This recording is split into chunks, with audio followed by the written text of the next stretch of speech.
Oh, you're a fine armful now, Mary, with those 20 pounds you gained. I've gotten too fat to me there. I really ought to reduce. None of that, my lady. You're just right. We'll have no talk of reducing. Is that why you ate so little breakfast? So little. I thought I ate a lot. Why are the boys staying in the dining room so long, I wonder? Kathleen must be waiting to clear the table. It's a secret confab they don't want me to hear, I suppose. I bet they're cooking up some new scheme to touch the old man. You know, there's nothing like the first after-breakfast cigar, and this new lot have the right mellow flavor. They're a good bargain, too. It was McGuire put me onto them. Oh, I hope he didn't put you onto any new piece of real estate at the same time. You know, his bargains don't work out so well. James, you know, it's Edmund you ought to scold for not eating enough. He hardly touched anything. Of course, there's nothing takes away your appetite like a bad summer cold. Yes, it's only natural, so don't let yourself get worried. Well, I'm not worried. I know he'll be all right if he takes care of himself. Yeah, so you mustn't let it upset you, Mary. Remember, you've got to take care of yourself, too. I'm not upset. There's nothing to be upset about. What makes you think I'm upset? Nothing. Well, except you seemed a bit high-strung the past few days, that's all. Have I? Oh, nonsense, dear. That's your imagination. Really, James, you must not watch me all the time. I mean, it makes me self-conscious. Now, Mary, that's your imagination. I can't tell you, darling. The deep happiness it gives me to see you as you've been since you came back to us, your dear old self again. So keep up the good work, Mary. I will, dear.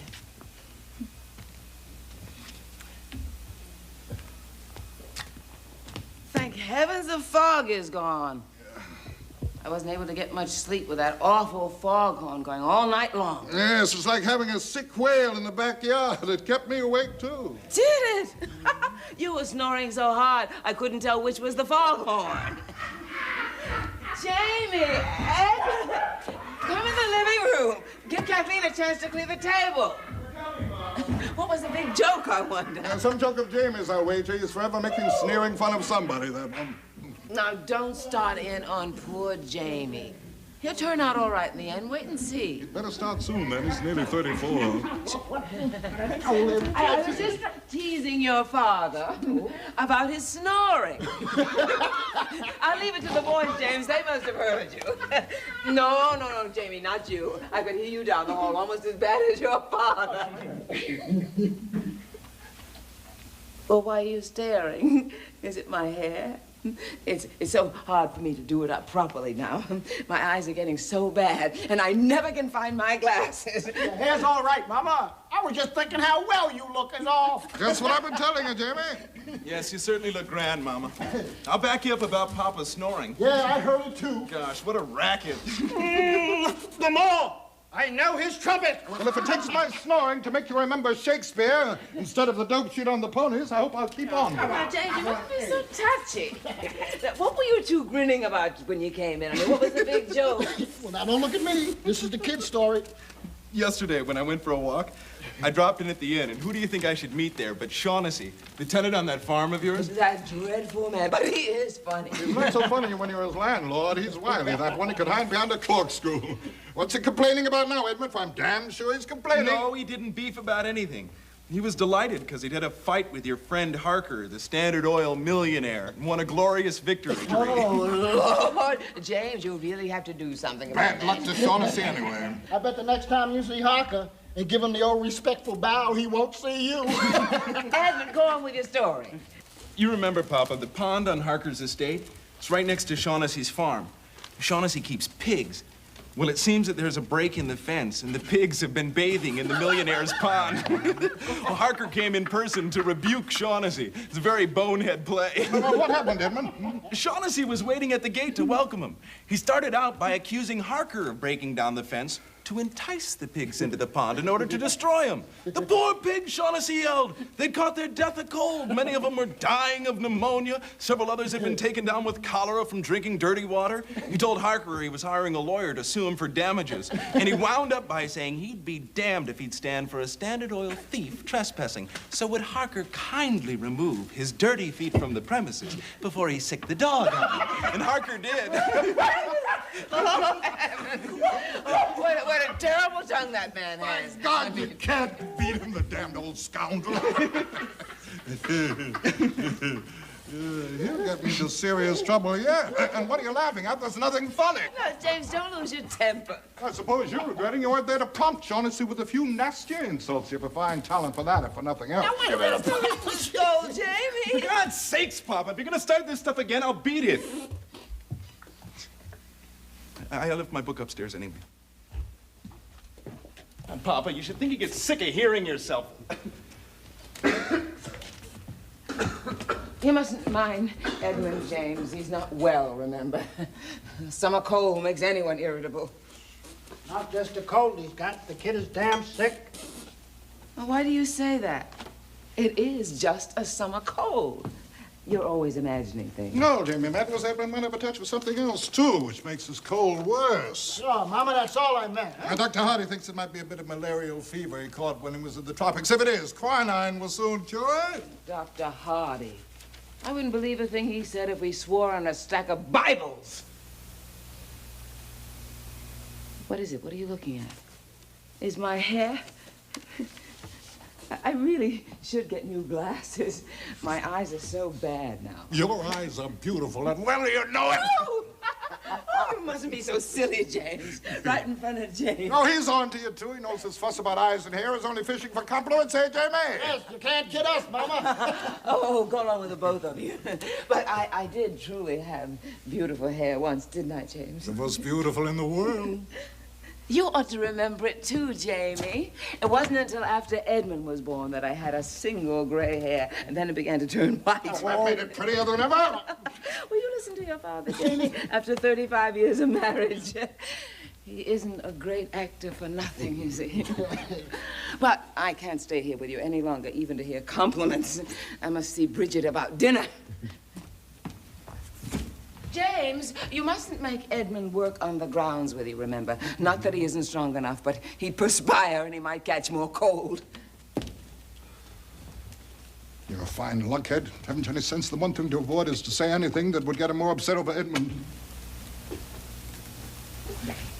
All right, have it your way. I think it's wrong to let Mama go on kidding herself with that summer cold talk. Anyway, you can see she knows better. Knows? Nobody knows yet. Well, I do. I was with Edmund when he went to see Doc Hardy on Monday. I heard him pulling that touch of malaria stuff he's stolen. You know it as well as I do. You talked to him when you went uptown yesterday, didn't you? Well, I said he couldn't say anything for sure yet. He's to phone me today before Edmund goes to him. Papa, he thinks it's consumption, doesn't he? You said it might be. God damn it. Poor kid.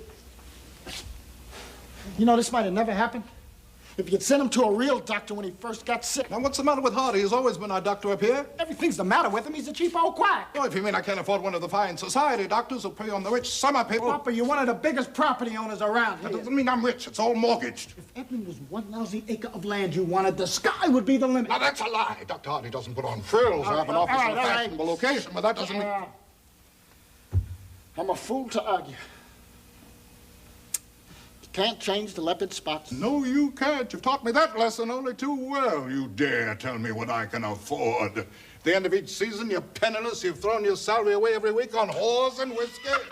My salary, Christ. That's more than you're worth. If you weren't my son, there isn't a manager in the business who would give you a part. Your reputation stinks so. Papa, I never wanted to be an actor. You forced me on the stage. That's a lie. You left it to me to get you a job. But I have no influence except in the theater. You never wanted to do anything except loaf in bar rooms after all the money I wasted on your education. Oh, for God's sake, Papa, don't drag up ancient history. Jesus. It's not ancient history that you have to come home every summer and live on me. Hey, I earn my board and lodging working on the ground. Saves you hiring a man. The only thanks I get is to have you sneer at me for a dirty miser. Sneer at my profession, sneer at every damn thing in the world except yourself. Now, wait a minute, that's not true, Papa. You just can't hear me talking to myself, is all. Ingratitude, the vilest weed that grows. Now, I could see that line coming. God, Papa, how many thousand times, huh? All right, Papa, I'm a bum. Anything you like, so long as it stops the argument. Hardy's treated Edmund ever since he was knee-high. He knows his constitution as no other doctor could. It's not a question of my being miserly as you'd like to make out. And what could the finest specialist in America do for Edmund after he's deliberately ruined his health? Playing the Broadway sport to imitate you when he's never had your constitution to stand it. I warned him. He wouldn't heed me, and now it's too late. Well, what do you mean, too late? You talk as if you thought... I meant nothing but what's plain to anyone. His health is broken down, and he may be an invalid for a long time. And the less you say about Edmund's sickness, the better. You're more responsible than anyone. Wait a minute, Papa, that's a lie. I'm not going to stand for that. It's the truth. A fine example you set him. When he was too young to see that your mind was so poisoned by your own failure in life, you wanted him to believe that every man was a knave with his soul for sale. And every woman who wasn't a whore was a fool. All I did was make a pal of him so that he'd learn from my mistakes. Then, well, if you can't be good, you can at least be careful. It's a rotten accusation, Papa. Now, you know what that kid means to me. Hey, and what did I have to do with the crazy stunts he's pulled the last few years, huh? Working his way all over the map as a sailor? Now, you can't imagine me on a beach in South America drinking rat gut? No thanks. I'll stick to Broadway and bars that sell bonded bourbon. Well, whatever Edmund's done, he's had the guts to go off on his own. Yeah, and what did this going away get him, huh? Look at him now. It's a lousy thing to say. I didn't mean that. He's been doing well on the paper. I was hoping he'd found the work he wants to do at last. What, a Hicktown rag? Whatever bull they hand you, they... No, it's not true. They're damn glad to have him. And some of the poems and parodies are damn good. Oh, it's damnable luck Edmund should be sick right now. It couldn't have come at a worse time for him. Or for your mother. She's been so well in the 2 months since she came home. It's been heaven to me. His home has been a home again. But I needn't tell you, Jamie. I felt the same way, Pop. I wish to God we could keep the truth from her, but we can't if Edmund has to be sent to a sanatorium. What makes it worse is her father died of consumption. She worshipped him. She's never forgotten, but she can do it. She has the willpower now. We must help her, Jamie, in every way we can. Of course, Pop. I mean, she seems perfectly all right this morning. Never better. Did you see what... Why you say seems? What the hell do you mean? All right, don't start jumping down my throat. For God's sake, Papa, this ought to be one thing we can talk over frankly, without an argument. Sorry, Jamie. Go on, tell me. Well, there's nothing to tell. I was all wrong. It's just that last night I woke up about 3 o'clock and I heard her moving around in the spare room. Then she went to the bathroom. I pretended to be asleep. And then she stopped in the hallway to listen as if she wanted to make sure that I was. Oh, for God's sake, is that all? She told me herself the fog on kept her awake. And every night since Edmund's been sick, she's been up and down, going to his room to see how he was. That's right. She did stop to listen outside his room, too, but it was her being in the spare room that scared me. I couldn't help remembering. Whenever she starts sleeping in there alone, it's always been a sure sign. Well, it isn't this time. By God, how you can live with a mind that sees nothing but the worst motives behind everything is beyond me. All right, look, don't pull that. I just said I was all wrong, didn't I? Now, don't you suppose I'm as happy of that as you are? I'm sure you are, Jamie. It would be like a curse she can't escape if worry over Edmund. It was in her long sickness after bringing him No, wait. She had nothing to do with it. I am not blaming her.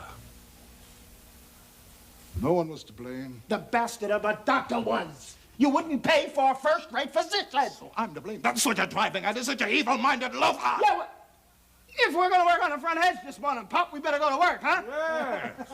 It's too fine a morning to waste indoors arguing, Mary. Take a look out the window. No fog in the harbor. I'm sure the spell of it we've had is over now. I hope so, dear. That Bridget is so lazy and so sly. She begins telling me all about her relatives so I can't get a word in edgeways and scold her. I thought I'd never get away. What were you two arguing about? Oh, same old stuff, you know. I heard you say something about a doctor and Oh, that. I was just saying again, Mama. Doc Hardy is not my idea of the world's greatest physician. No. I wouldn't say he was either. Well, if you're going to start work on the hedge, why don't you go? I mean, take advantage of the sunshine before the fog comes back, because I know it will. At least the rheumatism in my hands knows. Oof, how ugly they are. Who'd ever believe they were once beautiful? No, Mary, none of that foolishness. They're the sweetest hands in the world. Come on, Jamie. Your mother's right to scold us. The way to start work is to start work.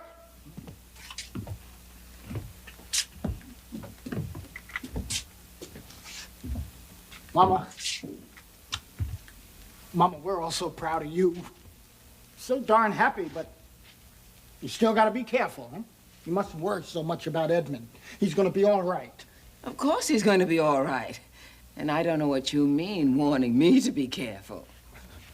All right, Mama. I'm sorry I spoke, huh? Oh, here you are. I was just going upstairs to look for you. Oh, I waited until they went out. I don't want to mix up in any arguments. I feel too rotten. Oh, I'm sure you don't feel half as bad as you make out. You like to get us worried, so we'll make a big fuss over you.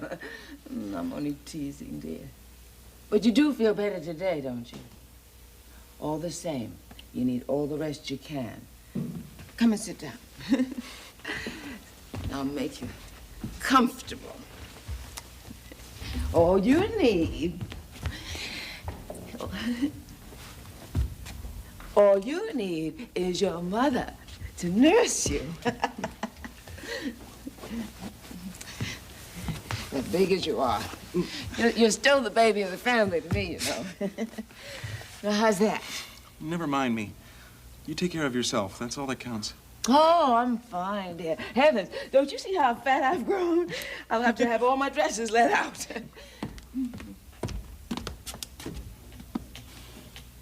They've started clipping the hedge. Poor Jamie. Oh, he hates working out in front where everyone passing can see him. They go to Chatfield's in their new Packard. It's a beautiful car, isn't it? Not like our second-hand Brewster. Poor Jamie. He's bent almost under the hedge so they won't notice him.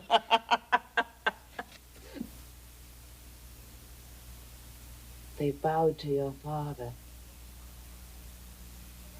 And he's bowed back as if he were taking a curtain call. Really, he ought to have more pride than to make such a show of himself. He's right not to give a damn what anyone thinks. Jamie's a fool to care about the Chatfields. Oh, you're quite right, Edmund. Big frogs in a small puddle. It is stupid of Jamie. Still, the Chatfields and people like them stand for something. They have friends who entertain them, whom they entertain. Not that I want to have anything to do with them. I've always hated this town and everyone in it. But your father liked it and insisted on building this house, and I've had to come here every summer. It's not so bad. I like it well enough. I suppose because it's the only home we've ever had. I mean, I've never felt it was my home. Everything was done in the cheapest way. Your father felt that money spent on a home was money wasted. He's never understood a home. He's never wanted family friends. All he likes is to hobnob at the club with the boys or in, or in bar rooms. Forget it, Mama. What's the use of talking? Can't change the old man. Yes, it's useless to talk. Sometimes I feel so lonely. Anyway, you've got to be fair, Mama. I mean, it may have been all his fault in the beginning, but you know that later on, even if he'd wanted to, we couldn't have had people here. You wouldn't have wanted them. Don't. I can't bear having you remind me. Please, Mama. I'm only reminding you because it's been so wonderful having you home the way you've been.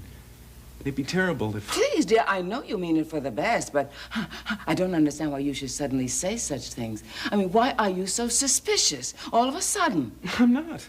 Oh, yes, you are. I can feel it. Your father and Jamie, too, particularly Jamie. Don't start imagining things, Mom. It makes it so much harder knowing everyone is spying on me and no one believes in me or trusts me. That's crazy, Mama. We do trust you. There was only someplace I could go to get away for a while. Some woman friend I could talk to. Someone beside Bridget and that stupid Kathleen. Mama, stop it. Your father goes out. He meets his friends in bar rooms or at the club. You and Jamie have the boys you know. You go out. But I am alone. I've always been alone. Come now. You know that's a fib. One of us always stays around to keep you company. Because you're afraid to trust me alone. Now, I insist you tell me why you act so differently this morning. I mean, why you feel you had to remind me. It's stupid. It's just that I wasn't asleep last night when you came in my room. You didn't go back to your and Papa's room. You went to the spare room for the rest of the night. Because your father's snoring is driving me crazy. Oh, for heaven's sakes, haven't I often used the spare room as my bedroom? But I see what you thought. That was I didn't think anything. So you were pretending to be asleep in order to spy on me? No. I did it because I knew that if you found out that I was feverish and couldn't sleep, it would upset you.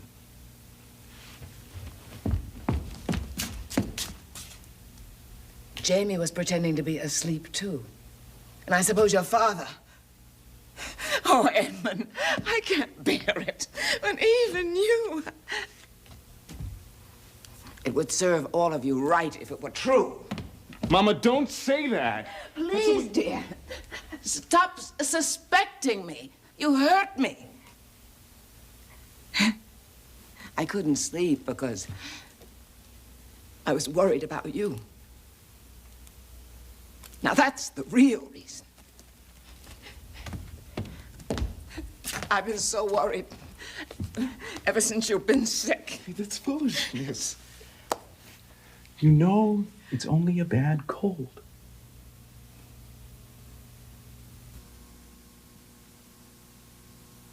Of course I know that. Here. Let me feel your head. It's nice and cool. You certainly haven't any fever now. Forget me. It's you have to take care of. Oh, I'm quite all right, dear. Naturally, I feel a little tired this morning after such a bad night.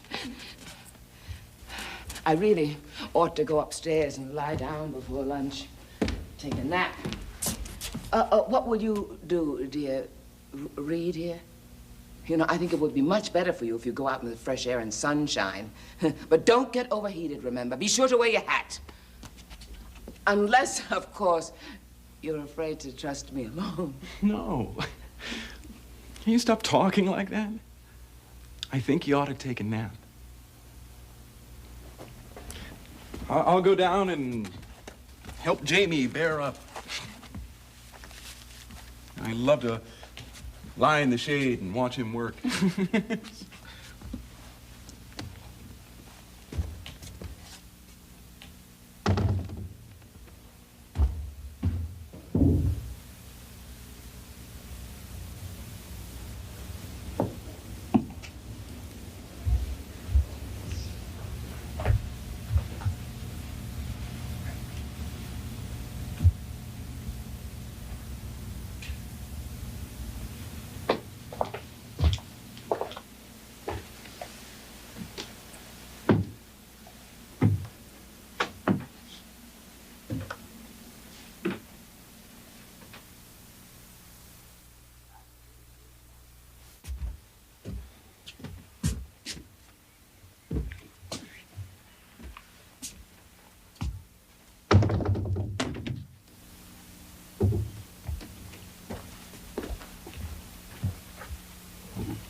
The whiskey?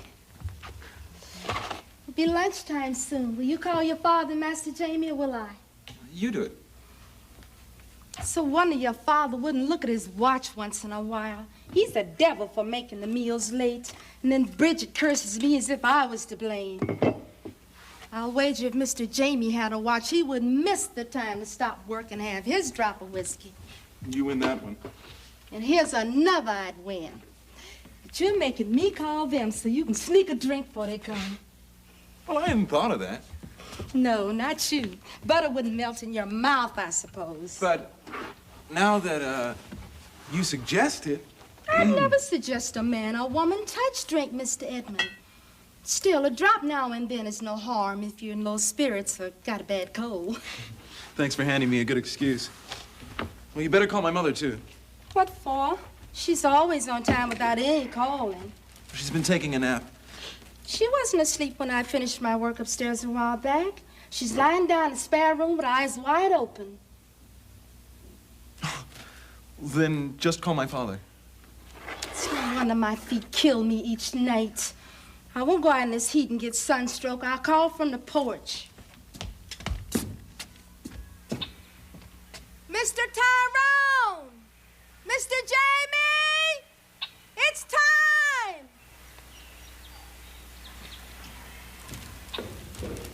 God, what a wench.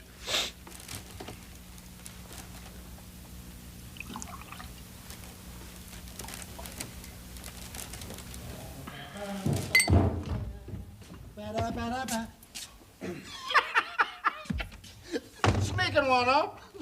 Up, cut the bluff, kid. You're a rottener actor than I am. I didn't know it was you coming. I was halfway up the walk when Kathleen burst in the song. She ought to be a train announcer. Say, why don't you sneak one while you've got a chance? Well, now, I was thinking that little thing. The old man was talking to Captain Turner. Yeah, he's still at it. That's what I hate about working down front. Puts on a damn act for every fool that comes along.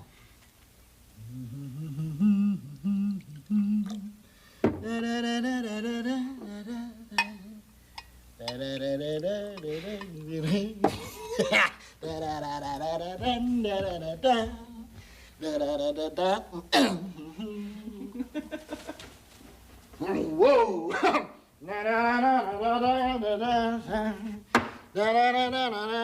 And now to cover up from his old eagle eye.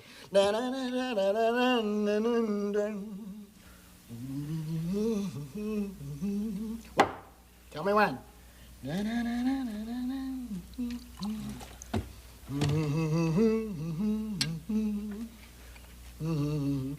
Pour the water you've been drinking, sir. Fine. You don't think it'll fool him, do you? Well, maybe not, but he can't prove it.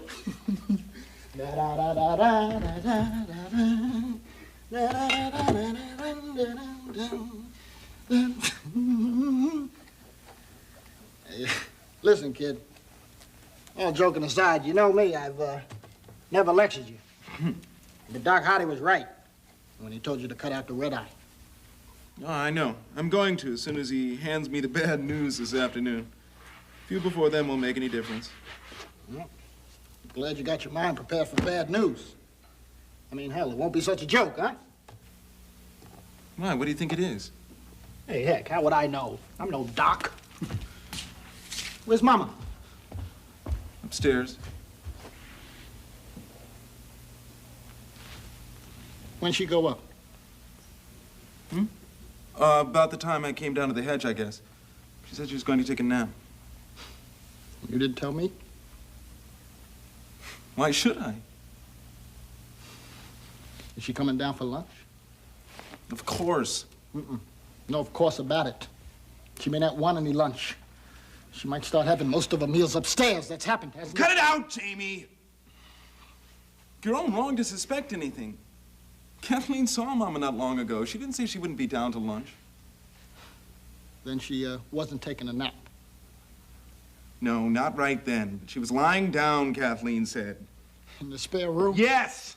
Oh, for Pete's sake, what of it? Look, kid, I know you think I'm a cynical bastard, but I've seen a lot more of this game than you have. Now, look, I've been thinking all morning the way she acted last night when she thought we were asleep. And now you tell me she got you to leave her alone upstairs all Look, morning? she didn't! You're crazy. All right, kid, don't start a battle with me. I hope as much as you do that I'm crazy. I've been happy as hell these past 3 months because I really began to believe that this time she's coming downstairs. You went on that. I guess I am a damn suspicious louse. Damn, wish I'd grabbed another drink. Me too.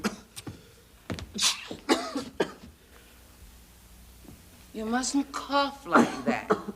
It's bad for your throat. You don't want to get a sore throat on top of your cold, do you? Oh, but I always seem to be picking on you, telling you, don't do this, don't do that. Forgive me, dear, but it's just that I wanted to take care of you. I know. How about you, Mama? Do you feel rested? Oh, ever so much better. I've been lying down ever since you went out. That's fine. Good heavens! How down in the mouth you look, Jamie. What's the matter now? Nothing. Oh, I forgot. You've been working on the front hedge. That accounts for your sinking into the dumps, doesn't it? If you want to think so, Mama. Well, that's the effect it always has, isn't it? What a big baby you are, Jamie, isn't he, Edmund? Well, he's certainly a fool to care what anyone thinks. Yes, the only way is to make yourself not care. Where's your father? I heard Kathleen call him. He's gabbing with old Captain Turner, Jamie says. I have told Kathleen time and again she must go to wherever he is and tell him. The idea of screaming as if this were a cheap boarding house. Yeah, she's down there now, interrupting the famous, beautiful voice. She should have more respect. It's you who ought to have more respect. Stop sneering at your father, Jamie. You ought to be glad you're his son. He's made his way up from poverty and ignorance to the top of his profession. Everyone else admires him, and you should be the last one to sneer. You who, thanks to him, never had to work hard in your life. Remember, your father's getting old, Jamie. You really ought to show more consideration. I ought to? Oh, dry up, Jamie. For Pete's sakes, Mama, why jump on Jamie all of a sudden? Because he's always sneering at someone else. Always looking for the worst weakness in everyone. But I suppose he can't help it. I suppose life has made him like that. None of us can help the things life has done to us. They're done before we know it. And once they're done, they make you do other things. Until at last, everything stands between you and what you'd like to be, and you've lost your true self forever. I wish Pop would get a move on. It's a rotten trick the way he keeps meals waiting in beats because they're spoiled. Lunch is ready, ma'am. I went down to Mr. Tyrone like you ordered, and he said he'd come right away, but he kept on talking to that man, telling him about the time. All right, Kathleen. Then we'll have to wait a minute until Mr. Tyrone is here. I'll make him get a move on. Hey, Papa! Come on, we can't wait all day. Why are you staring like that? You know. I don't know. Oh, for God's sake, Mama. Do you think you can fool me? I'm not blind. I don't know what you're talking about. No?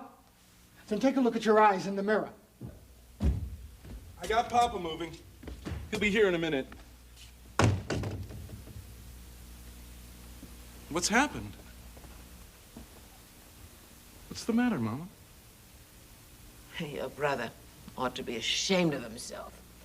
He's been insinuating I don't know what. God damn you! Stop this at once, do you hear me? It's wrong to blame your brother. He can't help what the past has made him any more than your father can, or you, or I. He's a liar! Well, it's a lie, isn't it, Mama?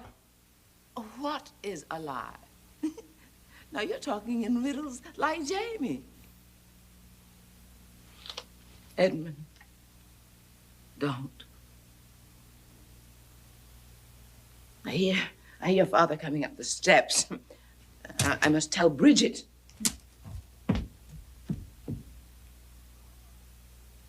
Well? Well, what? You're a liar! Here's Papa.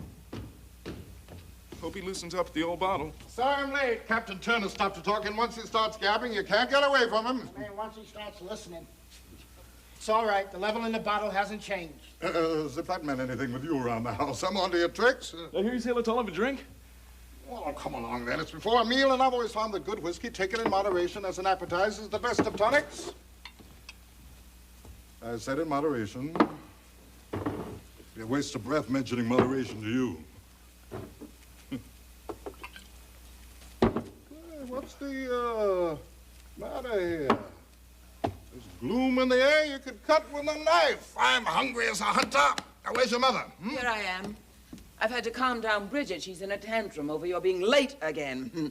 You don't know how to act in a home. You should have remained a bachelor, lived in hotels and entertained your friends in bar rooms. Then nothing would ever have happened. Mama, stop talking. Oh, I do hope you have an appetite, dear. You really must eat more. Why is that glass there? Did you take a drink? Don't you know it's the worst thing? You're to blame, James. Do you want to kill him? Don't you remember my father? He wouldn't stop after he was stricken. But of course, there's no comparison. For God's At sake. all. I don't know why. Come on, kid. Let's put on the feed bag, huh? Yes, you're going with your mother, lads. I'll join you in a second.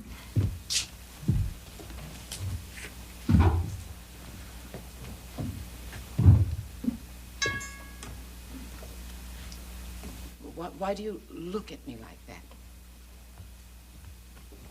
Is it my hair? No, I was so worn out after last night. I thought I'd better lie down this morning, but I'm sure I fixed it when I woke up. Please stop staring. One would think you were accusing me of... James, you don't understand. I understand. I've been a goddamn fool to believe in you. Please, James, you don't understand. I've been so worried about Edmund. I'm so afraid he's I don't going want to listen to your excuses, Mary. Excuses? You mean... Oh, you can't believe that of me. You mustn't believe that, James. Shall we not go into lunch, dear? I don't want anything, but you must be hungry. James. James. I tried so hard. I tried so hard. Please believe me. I suppose you did, Mary.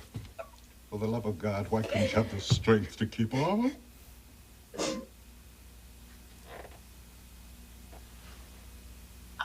I don't know what you're talking about. Have the strength to keep on what? None of mine. It's no use now.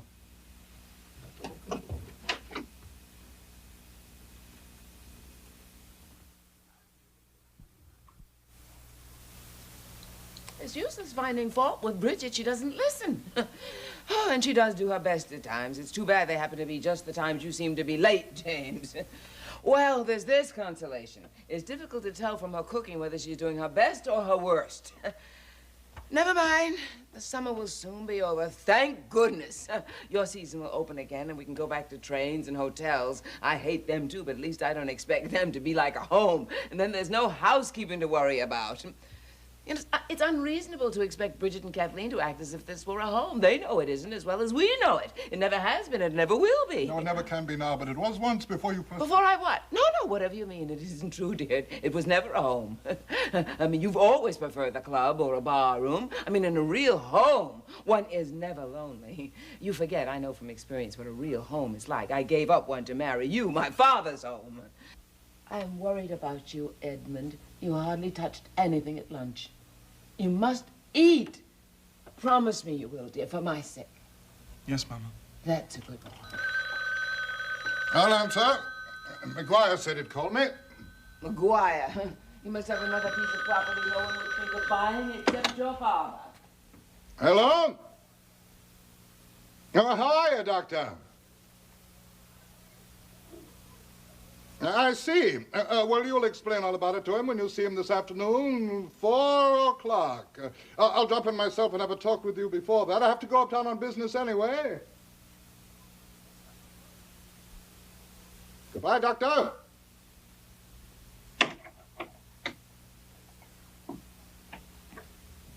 Dr. Hardy wants you to be sure and see him at 4. What did he say?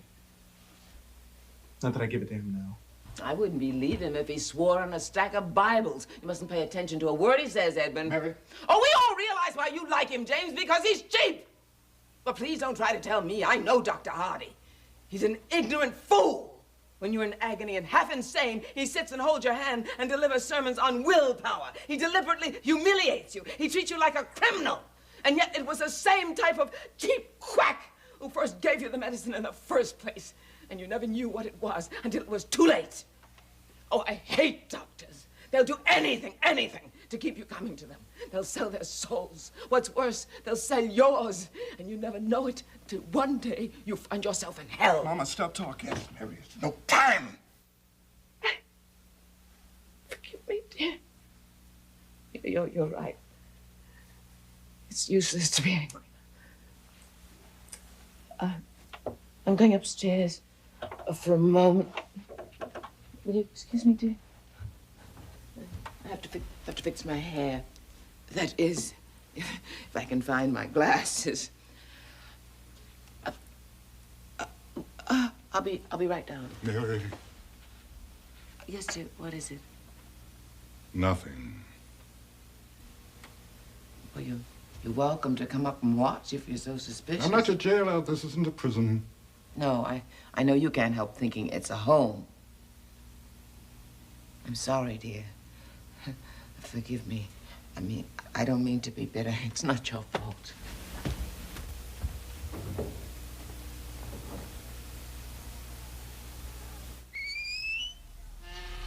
Another shot in the arm. Cut out that kind of talk! Just hold your foul tongue and your rotten Broadway loafers lingo. Have you no pity or decency? No pity. I have all the pity in the world for her. I understand what a hard game to beat she's up against, which is more than you ever had. The cures are no damn good, except for a while. Fact of the matter is, there is no cure. And we've been saps to hope. They never come back. They never come back. It's all a frame-up. Everything's in the bag. We're all saps and suckers. Can't beat the game. Christ, if I felt the way you do. I thought you did. Your poetry's none too cheery. No, that stuff you're reading claim to admire. Like your pet with the unpronounceable name. Nietzsche! You don't know what you're talking about. You haven't read him. Enough to know it's a lot of bunk. Shut up, both of you. There's a little choice between the philosophy you learned from Broadway loafers and the one Edmund got from his books. They're both rotten to the core. You both flouted the faith you were born and brought up in, and your denial has brought nothing but self-destruction. I don't notice you've worn any holes in the knees of your pants going to church. You're a liar. I may not go to church, but every night and morning of my life I get on my knees and pray. Did you pray for Mama? I did. I prayed to God these many years for her. Then Nietzsche must be right. God is dead.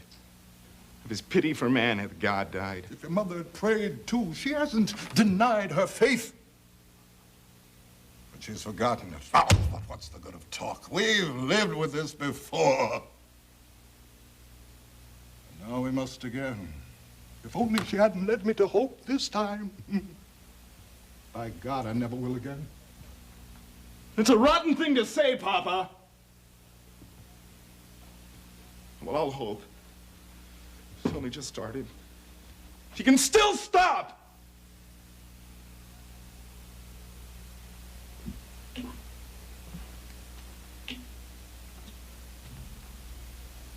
I'm going to talk to her. I'll get dressed.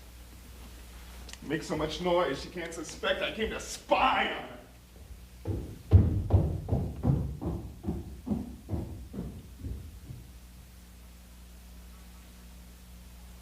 What did Hardy say about him? It's what you thought. He's got consumption. God damn it. There's no possible doubt, he said. Right, and he's got to go to a sanatorium. Yes, and the sooner the better, Hardy said, for him and everyone around him. It doesn't come from my side of the family. There wasn't one of us that didn't have lungs as strong as an ox. Who gives a damn about that part of it? Where does Hardy want to send him? That's what I'm to see him about. Well, for God's sake, Papa, don't give me over the hill to the poorhouse song about taxes and mortgages. Well, I'm no millionaire who can throw money away. Why shouldn't I tell Hardy the truth? Because he'll think you want him to pick a cheap dump.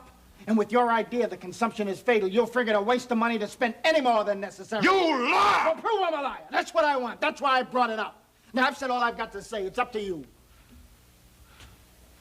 Look, what do you want me to do this afternoon now that you're going uptown? I mean, I've done all I can on the front hedge. You don't want me to go ahead with your clipping, I know that. Now you get it crooked as you get everything else. Well, then I'm going uptown with Edmund. I mean, the bad news coming on top of what's happened to Mom. It'll hit him hard. Yes, go with him, Jamie. Keep up his spirits if you can. If you can, without making it an excuse to get drunk. And what would I use for money, sir? The last I heard, they were still selling booze, not giving it away. I'll get dressed. You haven't seen my glasses anywhere, have you, Jamie? You haven't seen them anywhere, have you, James? No, Mary. What's the matter with Jamie? Have you been nagging at him again? You're not much of a weather prophet, dear. See how hazy it's getting? I can hardly see the other shore. Yes, I spoke too soon. We're in for another night of fog, I'm afraid.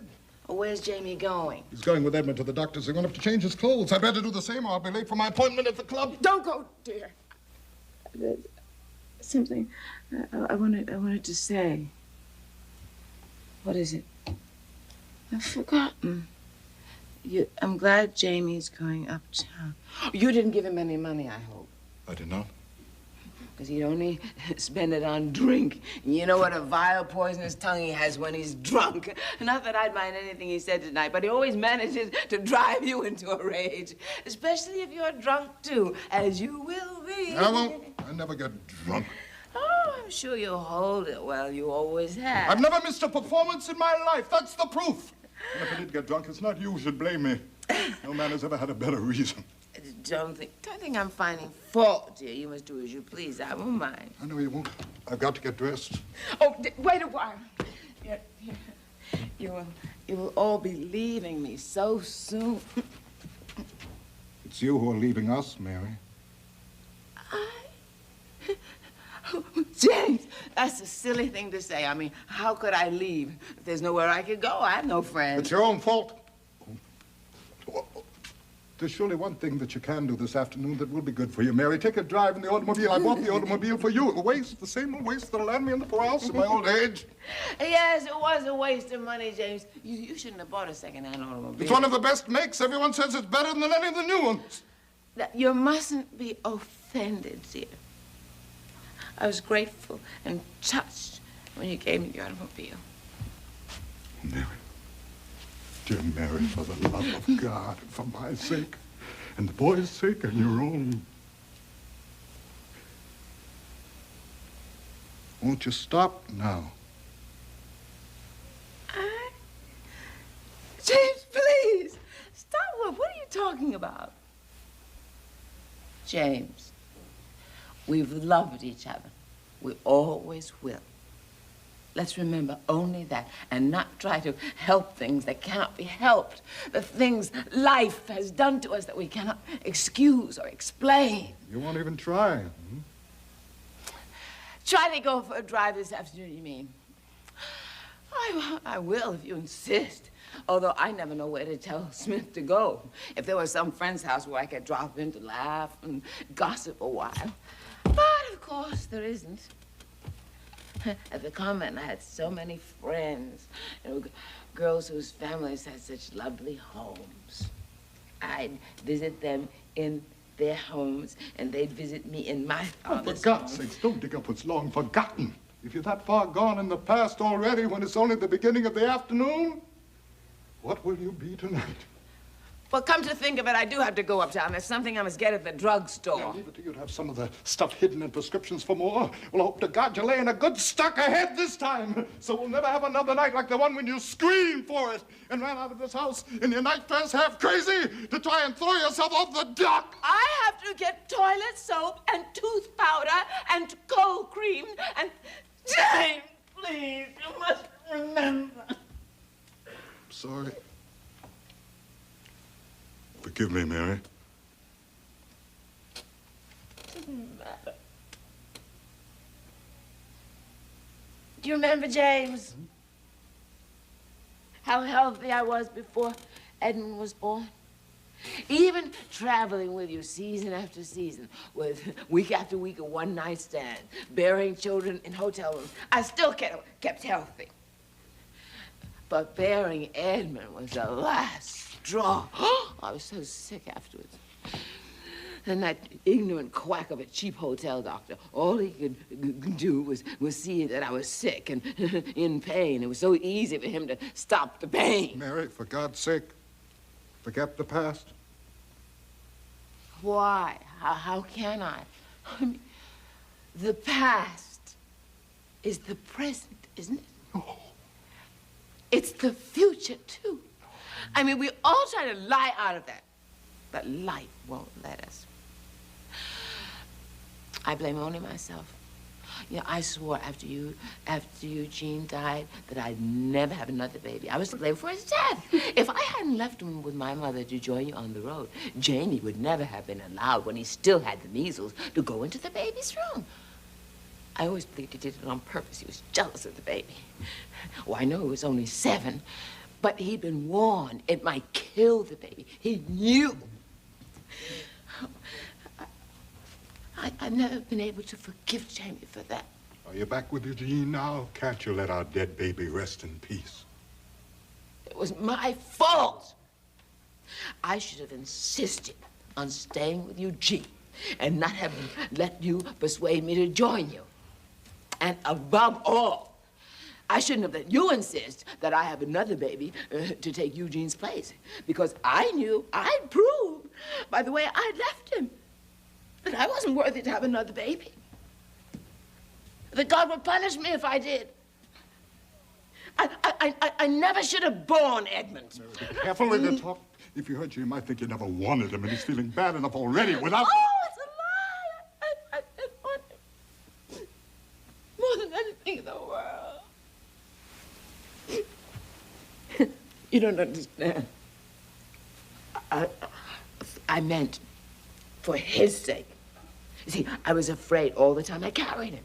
And now, ever since he's been so sick, I've kept remembering Eugene and my father. And I felt so frightened and guilty. Oh, I know it's foolish of me to imagine dreadful things when there's a reason for it. And after all, everyone has colds and gets over them. Now, for God's sakes, try and be yourself. Well, you look spick and span. I'm on my way up to change, too. Oh, wait a minute, Papa. I hate to bring up disagreeable topics, but there is the matter of car fare. I'm broke. It'll always be broken till you'll end the value. But you, worked hard before you took ill, lad. You've done, splendidly. I'm proud of you. Thank you. How sharper than a serpent's tooth. It is to have a thankless child. I know. Gosh, Papa, give me a chance. I'm not speechless. This isn't $1, it's a 10-spot. Put it in your pocket. You meant it? Gosh, thanks, but why all of us... Hey, did Doc Hardy tell you I was gonna die? No. That was a rotten crack. I was only kidding. I'm very grateful. Honest, Papa. You're welcome, lad. I won't have it! Do you hear, Edmund? Such morbid nonsense, saying you're going to die. It's just a pose you get out of books. You're not really sick at all. Mary, hold your tongue. But, James, it's absurd of Edmund to be so gloomy and to make such a great to-do about nothing. Never mind. I'm on to you. But you mustn't say such horrible things. I know it's terrible to take them seriously, but I can't help it. Mama, don't.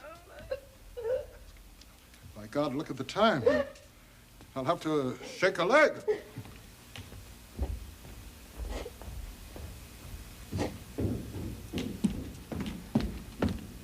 How do you feel, dear? Your head's a little hot. That's just from being out in the sun. Listen, Mama. Yes, no, don't talk. Come, sit down. You know, I think it would be much better for you if you stayed home this afternoon. And let me take care of you. Forget I have an appointment with Dr. Hardy. Well, you can telephone him and say Listen, you don't Mama, feel well enough, the old idiot. I want to ask you something. All he knows about medicine is to look sullen and... You're only just starting. And preach willpower. You can still stop. Please don't. We'll all help you. Talk about what you don't I'll do anything. understand. Would you please stop, Mom? I don't know what you're referring to. All right. I give up. But I do know you should be the last one. Right after I returned from the sanatorium, you became ill. The doctor there had warned me I must have peace at home with nothing to upset me, and all I've done is worry about you. But it's no excuse. I was only trying to explain. It's not an excuse. Promise me, dear, you won't think I made you an excuse. What else can I believe? Nothing. I don't blame you, Wood. How can you believe me? I've become such a liar. Oh, I never lied about anything once upon a time, but now I have to lie, especially to myself. But how can you understand that when I don't myself? I never understood anything about it, except that one day, long ago, I found I could no longer call my soul my own. But someday, dear, I will find it again. Someday, when you're all well, and I see you healthy and happy and successful, and I don't have to feel guilty anymore. Someday, when the Blessed Virgin Mary forgives me and gives me back the faith in her love and pity that I used to have in my convent days, and I can pray to her again, when she sees no one in the world can believe in me, even for a moment anymore, then she will believe in me. And with her help, it will be so easy. And I will hear myself scream with agony. And at the same time, I will laugh because I will be sure of myself.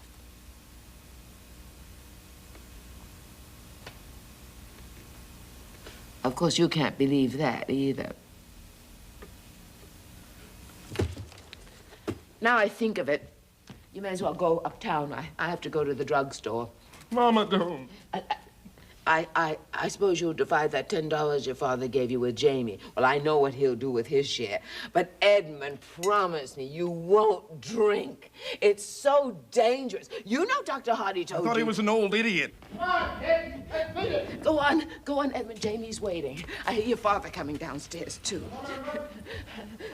Goodbye, dear. If you're coming home for dinner, try not to be late. Tell your father. You know what bridge it is. Goodbye. Goodbye!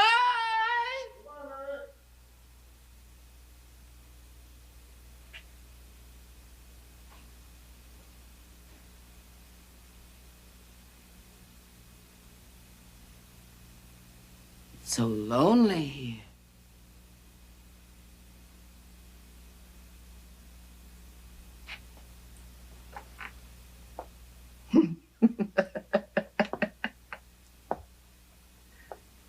You're lying to yourself again. You wanted to get rid of them. Their disgust and contempt aren't pleasant company. I'm glad they're gone.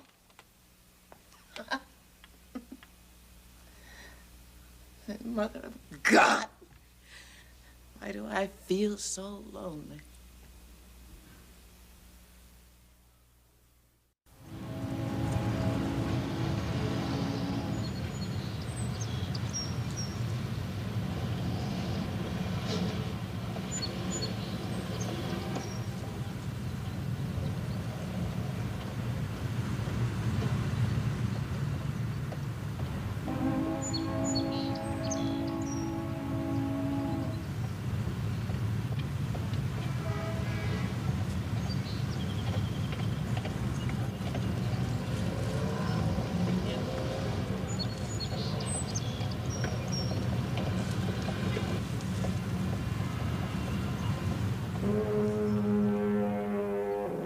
Foghorn.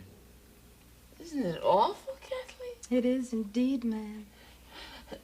I don't mind it tonight, but last night it drove me crazy. Bad luck to it. I was scared out of my wits riding back from town. I thought that ugly monkey Smith would drive us in a ditch. I'm glad you had me sit in the back with you, ma'am. If I'd been up front with that monkey, He can't keep his dirty hands to himself. Give him half a chance and he's pinching me on the leg or you know where. It wasn't the fog I minded. I really love fog. They say it's good for the complexion. It hides you from the world and the world from you. And no one can find you or touch you anymore. I wouldn't care so much if Smith was a fine, handsome man like some chauffeurs I've seen. But for a skinny monkey like Smith, I've told him, you must think I'm hard up that I'd notice a monkey like you. I've warned him. One day I'll give a clout that'll knock him in the next week. And I will. It's the foghorn I hate. It won't let you alone. It keeps on calling you back, reminding you. But it can't tonight. It doesn't remind me of anything. It's just an ugly sound. Only I think of Mr. Tyrone's snores. I've always had such fun teasing him about it. Oh, sure. Everybody healthy snores. Sign of sanity, they say. What is the time, ma'am? I ought to go back in the kitchen. The damp is in Bridget's rheumatism, and she'll bite my head off. No, don't go, Kathleen. I don't want to be alone yet. Don't worry about Bridget. You can take her a big drink of whiskey. She won't mind then. No, ma'am. That's the one thing can make her cheerful. She loves her drop. Well, have another drink yourself if you wish, Kathleen. I don't know if I'd better, ma'am. I can feel what I had already. But maybe one more won't harm. The master's sure to notice what's gone from the bottle. He has the eye of a hawk for that. Well, we'll play Jamie's trick on it. We'll just measure a few drinks of water and pour them in. God save me. It'll be half water. It's gonna know by the taste. Ooh, by the time he comes home, he'll be too drunk to know the difference. He has such a good excuse, he believes, to drown his sorrows. Good excuse, ma'am? You mean Master Edmund? I can tell the master's worried about him. Oh, don't be silly, Kathleen. Why should he be? A touch of grip is nothing. And my husband never worries about anything except money. My husband is a very peculiar man, Kathleen. Well, he's a fine, handsome, kind gentleman, just the same, ma'am. Never mind his weakness. Oh, I don't mind. I've loved him dearly for 36 years. That's right, ma'am. Love him dearly. For any fool can see he worships the ground you walk on. Speaking of acting, ma'am, how is it you never went on the stage? Oh. What put that absurd notion in your head? I mean, I was raised in a respectable home and educated in a convent. I was a very pious girl. I even dreamed of becoming a nun. I never had the slightest desire to be an actress. I can't imagine you a holy nun, ma'am. You never darkened the door of a church. God forgive you. How thick the fog is. I can't see the road. All the people in the world that pass by, I never know. I wish it was always that way. Oh. It was kind of you, Kathleen, to keep me company. I mean, I would have been lonely driving uptown alone. Sure, I'd rather ride the fine automobile than stay here and listen to Bridget's lies about her relations. It's like a vacation, man. It's only one thing I didn't like. What was that, Kathleen? The way the man in the drugstore acted when I took in the prescription for you. The impudence of him. What drugstore? What prescription? Oh, yes, of course, I'd forgotten. The medicine for the rheumatism in my hands. I mean, what does the man say? Not that it matters to me. Matter to me? I'm not used to being treated like a thief. He gave me a long look, then says insultingly, "Where'd you get hold of this?" Well, I says, "It's none of your damn business. But if you must know, it's for the lady I work for, Mrs. Tyrone, who's sitting out in the automobile." That shut him up quick. Gave a look out at you, says, "Oh," then went to get the medicine. Oh, yes, he knows me. I have to take it because there's none other that can cure the pain, all the pain, I mean, in my hands. Poor hands. You never believe it, but these were once musicians' hands. I used to love to play the piano. Mother Elizabeth and my music teacher both said I had more talent than any student they remembered. My father paid for extra lessons. I had 2 dreams: to be a nun. That was a more beautiful one. To be a concert pianist. That was the other. But I haven't touched the piano in so many years. I couldn't play with such fingers now, even if I wanted to. See, Kathleen? See how ugly they are? They're worse than the foghorn for reminding me. But even they can't touch me now. They're far away. I see them, but the pain is gone. You've taken some of the medicine? It sure made you act funny, ma'am. If I didn't know better, I'd think you had a drop too many. It kills the pain.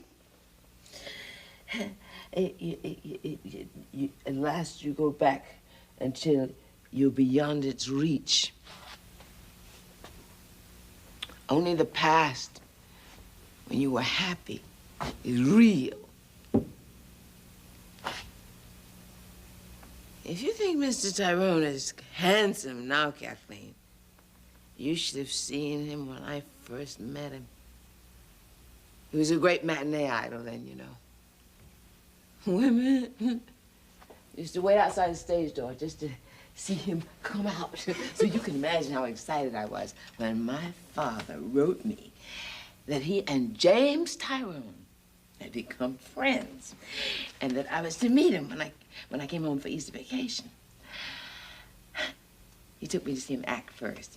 It was a play about the French Revolution, and he played the leading part. I couldn't take my eyes off him. I cried when he was thrown in prison, and then I was so mad because I was afraid my eyes and nose would be red. And my father had said that we'd go backstage to his dressing room right after the play, and so we did. Oh, I was so bashful.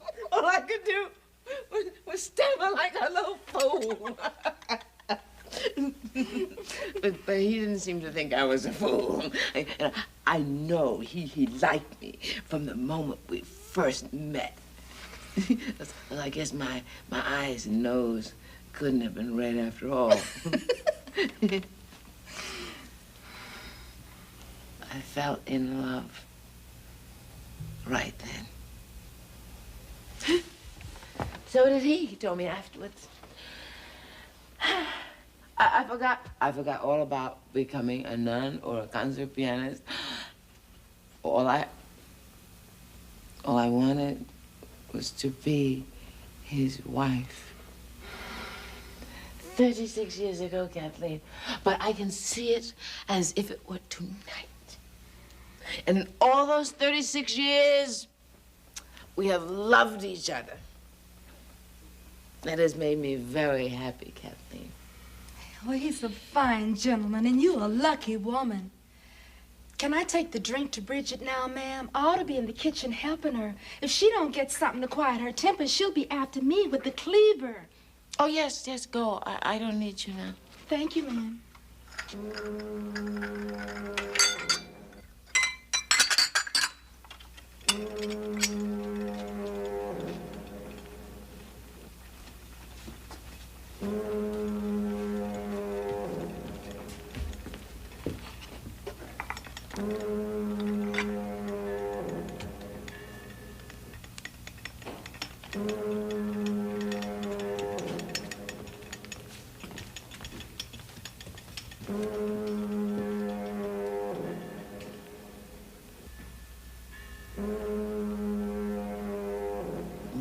You're a sentimental fool. What is so wonderful about that first meeting between a silly, romantic schoolgirl and an actor? You were much better off before you even knew he existed, in the convent, when you used to pray to the Blessed Virgin. If only I could get back the faith I lost. That's so I could pray again. Hail Mary.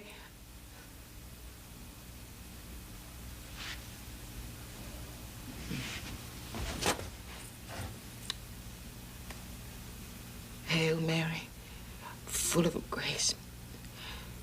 The Lord is with thee. Blessed art thou among women.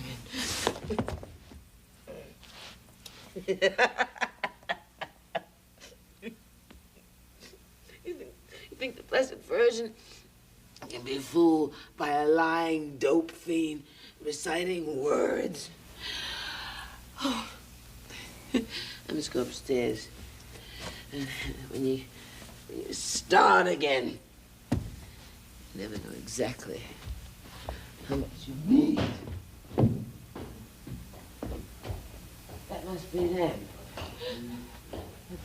They've come back. Oh, I'm so glad they've come. I'm so glad. Why have they come? They don't want to. And I don't want them. I'd rather be alone. I'd rather be alone. I'd rather be alone. I'd rather be alone. Alone. I'd rather be alone.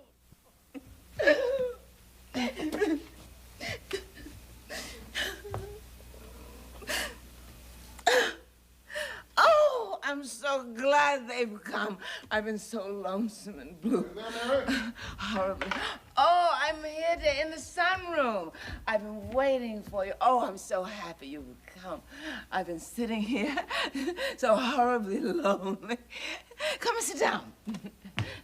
Dinner won't be ready for a minute. Well, you're actually a little early. Well, wonders never cease. Here's the whiskey, dear. Shall I pour a drink for you? And you, Edmund. I don't want to encourage you, but I think one before dinner is an appetizer. Can't do any harm. Where's Jamie? Oh, of course. He'll probably be out as long as he has the price of a drink left. I'm afraid Jamie has been lost to us for a long time, dear. Stop talking, Mom. Pay no attention, lad.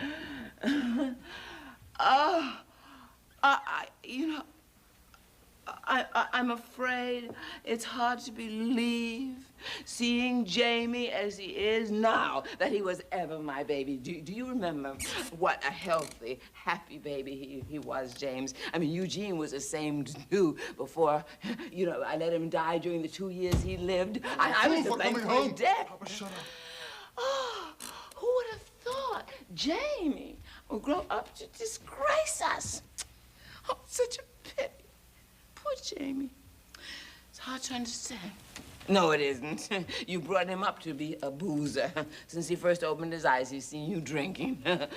If he had a nightmare when he was little or a stomachache, your remedy was to give him a teaspoonful of whiskey to quiet him. So I'm to blame because that lazy hulk has made a drunken loaf of himself. Is that what I came home to listen to? When you have the poison in you want to blame everyone but yourself? Papa, you told me not to pay attention. Anyway, it's true. I can remember that teaspoonful of booze every time I woke up with a nightmare. You mustn't blame your father, Edmund. He didn't know any better. I mean, his people were the most ignorant kind of poverty-stricken folk. I'm sure they honestly believed that whiskey is the healthiest medicine for a child who's sick or frightened. Papa! We can have this drink, aren't we? You're right. I'm a fool to take notice. Drink hearty, lad. I'm sorry if I sounded bitter, James. But I did feel hurt when you wished you hadn't come home. It's very dreary and sad to be here alone in the fog with night falling. Well, I'm glad I came, Mary, when you act like your real self. I'm so lonesome. I kept Kathleen with me. Just have someone to talk to. Do you know what I was telling her, dear? About the night my father took me to your dressing room and I first fell in love with you. Do you remember that? Can you think I'd ever forget, Mary? I know you love me in spite of everything. But I must confess, although I couldn't help loving you, I never would have married you if I'd known you drank so much. You remember that first night your barroom friends had to help you up to the door of our hotel room and knocked and then ran away? We were still on our honeymoon, you remember that? No, I don't remember. It wasn't on our honeymoon. I never in my life had to be helped to bed or missed a performance. Know how often it was to happen in the years to come. I became quite used to it. Christ! No wonder...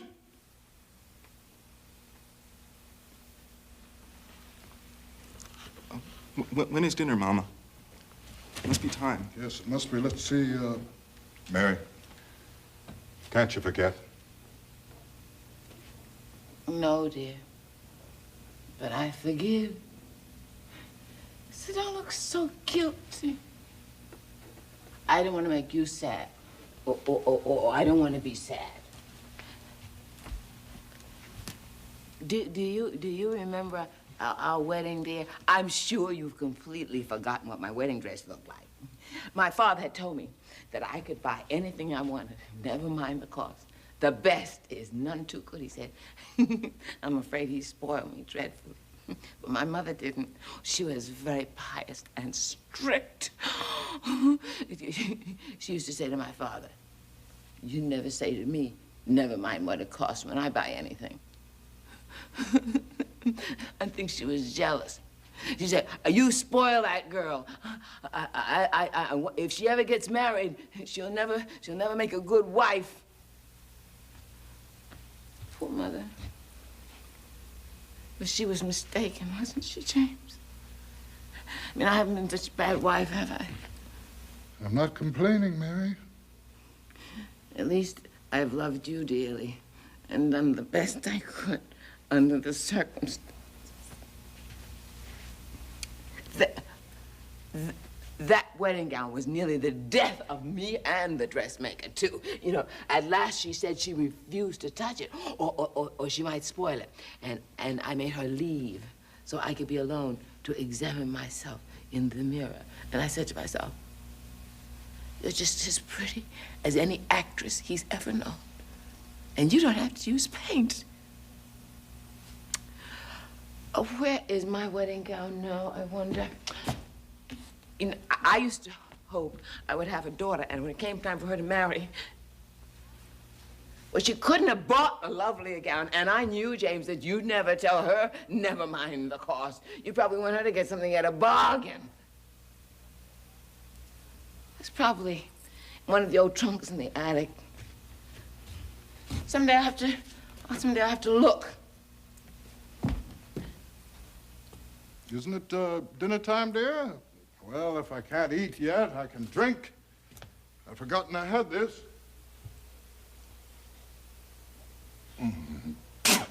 Who's been tampering with my whiskey? The damn stuff's half water. Mary, answer me. Well, hope to God you haven't taken to drink on top of it. Papa, shut up! You treated Kathleen. Isn't that it, Mama? Yes, of course. I wanted to treat Kathleen because I had her drive uptown with me and send her to get my prescription filled. Well, for God's sakes, Mama, you can't trust her. You want the whole world to know. Know what? That I suffer with the rheumatism in my hands and have to take medicine to kill the pain. I mean, why should I be ashamed of that? I never knew what rheumatism was until after you were born. Ask your father. You don't mind it, lad. It doesn't mean anything when she gets to the States. When she gives that old crazy excuse about her hands, she's gone. Far away from us. I'm glad you realize that, James. Now perhaps you'll give up trying to remind me, you and Edmund. I'll get a fresh bottle of whiskey, lad, and we'll have a real drink. He'll sneak around to the outside cellar door so the servants won't see him. He's really ashamed of keeping his whiskey padlocked in the cellar. Your father is a very strange man, Edmund. Listen, Mama. You're not so far gone yet you've forgotten everything. You haven't asked me what I found out this afternoon. Don't you care a damn? Oh, don't say that. But I've got it serious, Mama. Dr. Hardy knows for sure now. That lying old quack. I warned you he'd invent He called in a specialist to examine me, so he'd be absolutely sure. Please, don't talk to me about Hardy. If I told you what that doctor at the sanatorium said, I mean, who really knows something, he said he ought to be locked up. He said it was a wonder I hadn't gone mad. I told him I had once. That time I ran up, down in my nightdress and tried to throw myself off the dock. You remember that, don't you? Yes, I remember it all right. It's right after that Jamie and Papa decided they couldn't hide it from me anymore. Jamie told me. I tried to punch him. God, it made everything in life seem rotten. Don't! Listen, Mama, I'm going to tell you whether you want to hear or not. I've got to go to a sanatorium. Go away? No, I won't have it. How dare your father suggest such a thing? How dare Dr. Hardy suggest it and your father allow it? I won't have it. You are my baby. I know why they want you sent to a sanatorium, to take you away from me. Hardy, he's always been jealous of my babies, and he's jealous of you most of all, because he knew I loved you most. Can you stop talking crazy, Mama?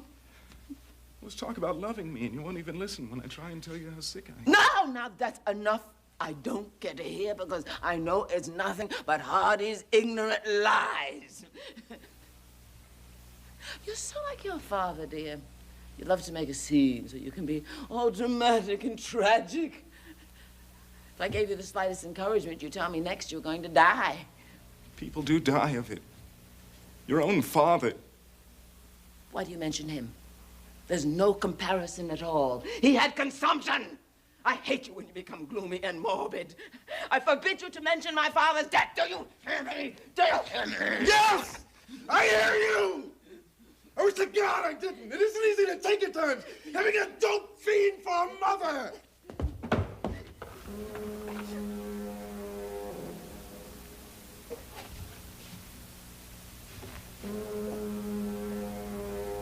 Forgive me, Mama. I was angry.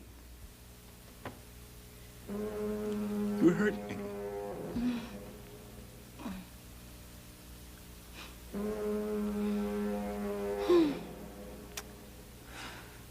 Why is it fog makes everything seem so sad and lost?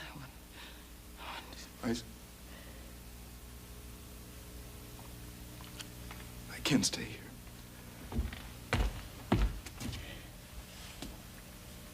I don't want any dinner.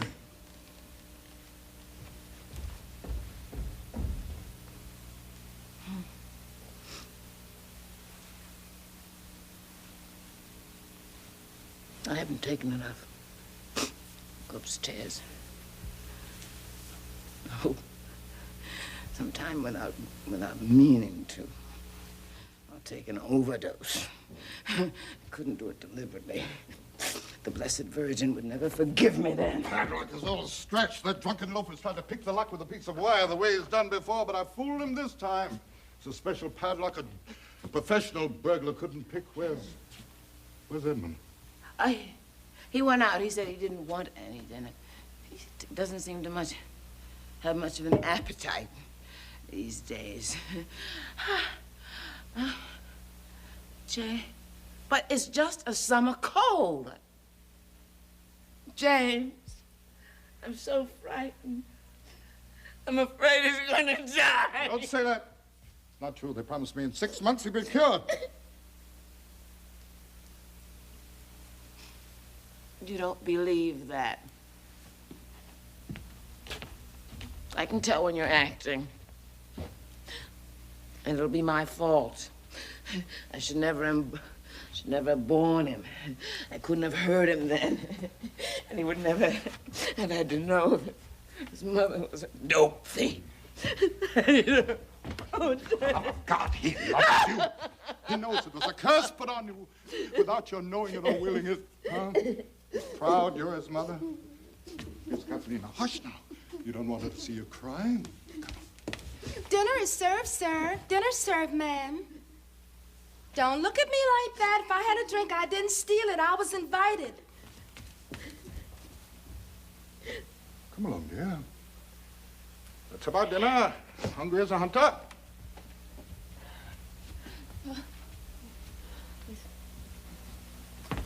Oh, you'll have to excuse me, James. I couldn't possibly eat anything. My hands pain me dreadfully. And I think it would be the best thing is for me to go to bed and rest. Good night, dear. Yeah, I'll have to take some more of that goddamn poison, is that it? You'll be like a mad ghost before the night's over. I don't know what you're talking about, James. You say such mean, bitter things when you've drunk too much. You're as bad as Jamie. Or Edmund.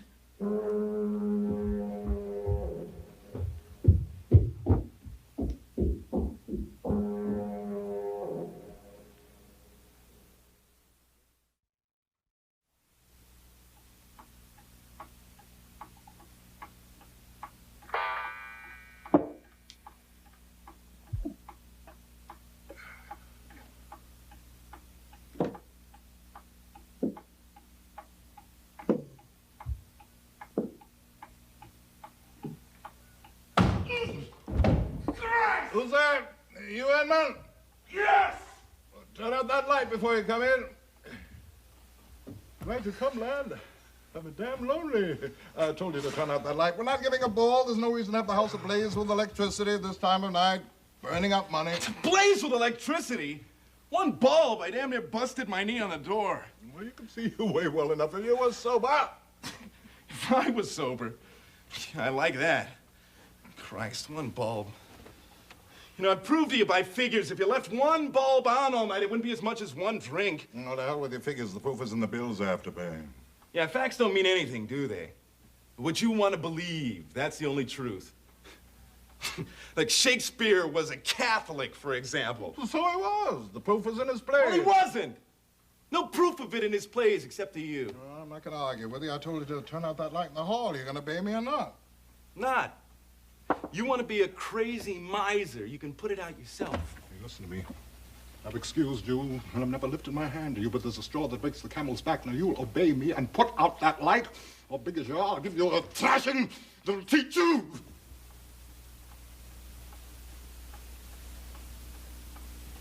Give me that. I forgot, but you shouldn't goad me into losing my temper. Forget it, Papa. I apologize, too. Put out the damn light. No, stay where you are. Let it burn. We'll have them all on. Let them burn. The hell with them. Let them burn. The poorhouse is the end of the road, and it might as well be sooner as later. That's a grand curtain. You're a wonder, Papa. That's right. Laugh at the poor old fool, but the final curtain will be in the poorhouse just the same, and that's not comedy. Oh, well, let's not argue. Where's that damn tramp of a brother of yours? How should I know? I thought you went back uptown to meet him. I walked out to the beach. I haven't seen him since this afternoon. Well, if you walked all the way to the beach, you must be damp and I chilled. dropped in at the inn on the way out. Back. Fog is where I wanted to be. Halfway down the path, you can't see this house. Never know it was here. Couldn't see but a few feet ahead. Everything looked and sounded unreal. Nothing was what it is. That's what I wanted. Be alone with myself in another world where truth is untrue. Life can hide from itself. And out beyond the harbor where the road runs along the beach, Yeah? I even lost the feeling of being on land. Fog and the sea seem part of each other. It's like walking on the bottom of the sea. As if I'd drowned long ago. As if I was a ghost. Belonging to the fog, and the fog was the ghost of the sea. Felt damn peaceful to be nothing more than a ghost within a ghost. Don't look at me as if I'd gone nutty. Talking sense. Who wants to see life as it is if they can help it? You have a poet in you, but it's a damned morbid one. Why can't you remember your Shakespeare and forget the third-raters? You'll find what you're trying to say in him. We are such stuff as dreams are made of. And our little life is rounded with a sleep. Fine, that's beautiful. I wasn't trying to say that. Yeah, we are such stuff as manure is made on, so let's drink up and forget it. It's more my idea. Well, keep such sentiments to yourself. I should never have given you that drink. Be always drunken. Nothing else matters. That is the only question. If you would not feel the horrible burden of time weighing on your shoulders and crushing you to earth, be drunken continually. Drunken with what? With wine? With virtue? With poetry? As you will. But be drunken. Well, I wouldn't worry about the virtue part of it if I were you. Oh, it's morbid nonsense. What little truth is in it, you'll find nobody said in Shakespeare. Who wrote it? Baudelaire. Never heard of him. He also wrote a poem about Jamie. Though he was French, never saw Broadway. Died before Jamie was born. Harlots and hunted have pleasures of their own to give. The vulgar herd can never understand. Now, where the hell did you get your taste in literature? Another atheist, I suppose. When you deny God, you deny hope. You know, that's the trouble with you. If you get down on your knees... It's a good likeness to Jamie, don't you think? Hunted by himself and whiskey. Hiding in some Broadway hotel room with some fat tart. We like some fat. Reciting Dowson's Sonara to her. Surely the kisses of her bought red mouth were sweet. But I was desolate and sick of an old passion when I awoke to find the dawn was gray. I have been faithful to thee, Sonara, in my fashion. Poor fat burlesque queen doesn't get a word of it. Suspects she's being insulted. Jamie was never faithful to a woman in his life, even in his fashion. Where you get your taste in authors? That damn library of yours? Voltaire, Nietzsche, Ibsen, atheist fools, and madmen.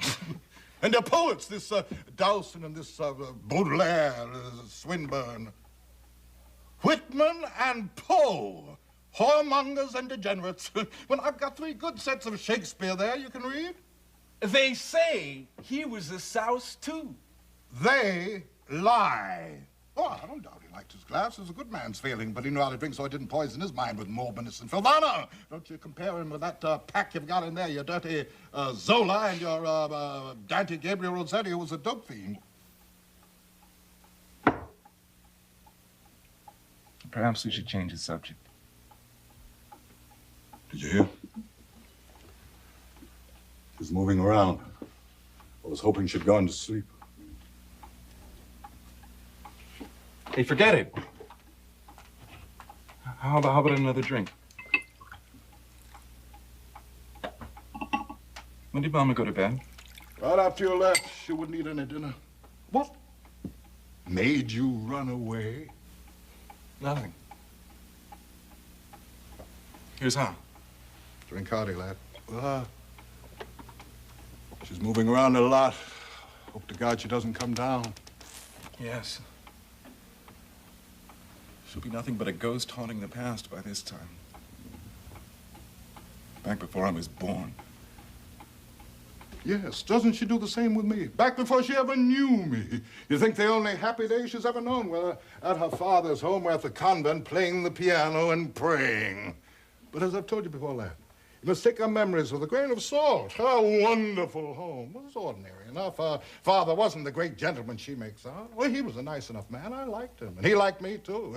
He was prosperous enough, too, in his wholesale grocery business. But he had his weakness, too. Oh, she condemns my drinking, but she forgets his. So it's true he never touched a drop till he was 40. But after that, he sure made it for lost time. Well, it finished him quick, that and the consumption. We don't seem to be able to avoid unpleasant topics, do we? No. What do you say to a game or two of casino, lad? All right. I don't want to go upstairs anyway until after she's asleep. Neither do I. I was saying, you must take her tales of the past with a grain of salt, the piano playing, and her dream of becoming a concert pianist that was put in her head by the nuns. Not that your mother didn't play well for a schoolgirl, but that's no reason to take it for granted. Why don't you deal if we're going to play? Huh? Well, and the idea of her becoming a nun, that's the worst. Your mother was one of the most beautiful girls you could ever see, lad. She wasn't never made to renounce the world. She was bursting with health and high spirits and the love of loving. Well, for God's sakes, Papa, pick up your hand. Huh? Oh, yeah, yes. Oh, let's see what I have here. Listen. She's coming downstairs. We'll play our game. Pretend not to notice, and she'll soon go up again.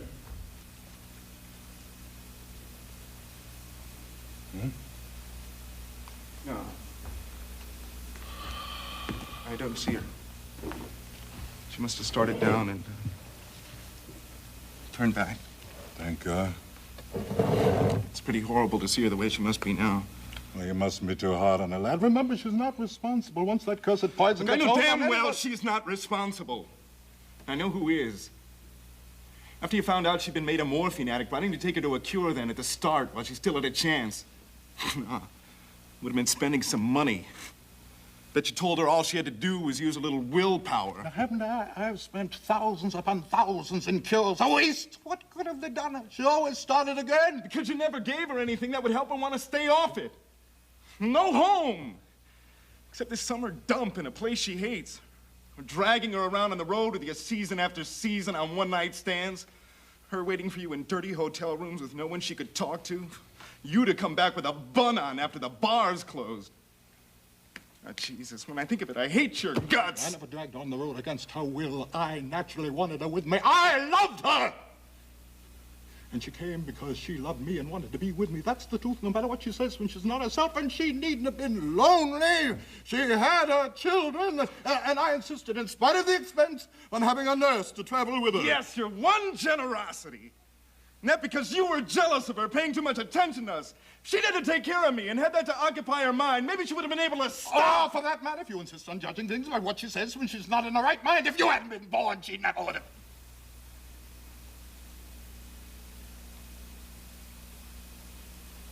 Yeah, I know she feels that, Papa. She doesn't. She loves you as dearly as ever mother loved her son. I only say that because you put me in such a goddamn rage. You're raking up the past, saying you hate me. I didn't mean it, Papa. Like Mama. I can't help liking you in spite of everything. I might say the same of you. You know, great shakes as a son. It's a case of a poor thing, but mine own. What's happened to our game? Whose play is it? Yours, I guess. Ugh. You mustn't let yourself be too downhearted, lad. By the bad news you had today, now both the doctors promised me if you'll obey orders at this place you're going, you'll be cured in 6 months, a year at most. Don't kid me. You think I'm gonna die. That's a lie. You're crazy. So why waste money? That's why you're sending me to a state farm. What state farm? It's the Hilltown Sanatorium. That's all I know. And both the Hardy and the specialist said it's the best place for you. Don't lie about it, Papa. You know damn well that the Hilltown Sanatorium is a state institution. Jamie suspected you'd be crying poorhouse to Hardy. Worm the truth out of him. Damn, Loafer, he's poisoned your mind against me ever since you were old enough to listen. You cannot deny it is the truth about the state farm. What if it is a state farm? The state has the money to make a better place than any private sanatorium, and why shouldn't I take advantage of it? I'm a property owner. I'm taxed to death. I wonder what the doctors thought when they heard you moaning poorhouse, seeing you wanted to wish me on charity. All I told them was that I couldn't afford any millionaire sanatorium because I was land poor. Now that's the truth. Yeah, then you went to the club. You met McGuire and you let him stick you with another bum piece of property. Now, don't lie about it. Jamie and I met McGuire coming out of the hotel bar after he left you. Jamie kidded him about hooking you, and he winked and laughed. Well, it's a laugh. Don't lie about it! God, Pop, ever since I went to sea and was on my own and found out what it felt like to be broke, starve, camp on park benches, I've tried to be fair with you because I knew what you're up against as a kid. But God almighty, I mean, this last ton of yours is too much. Makes me want to puke. It's not because of the rotten way you're treating me. I mean, to hell with that. I have treated you rottenly in my way more than once.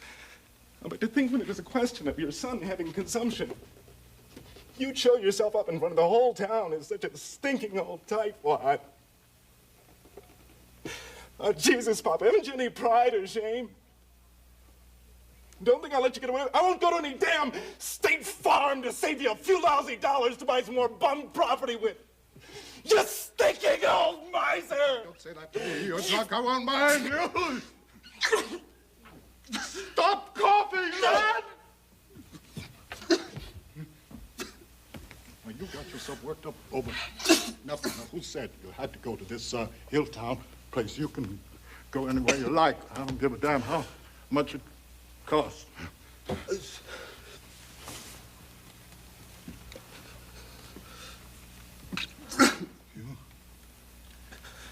You look weak, lad. Yeah, you better take a brace. Here, lad. Come on. Thanks. Yeah. Whose play is it? A stinking old miser. Well, maybe you're right. Maybe I can't help it. You said you realized what I'd been up against as a boy. The hell you do.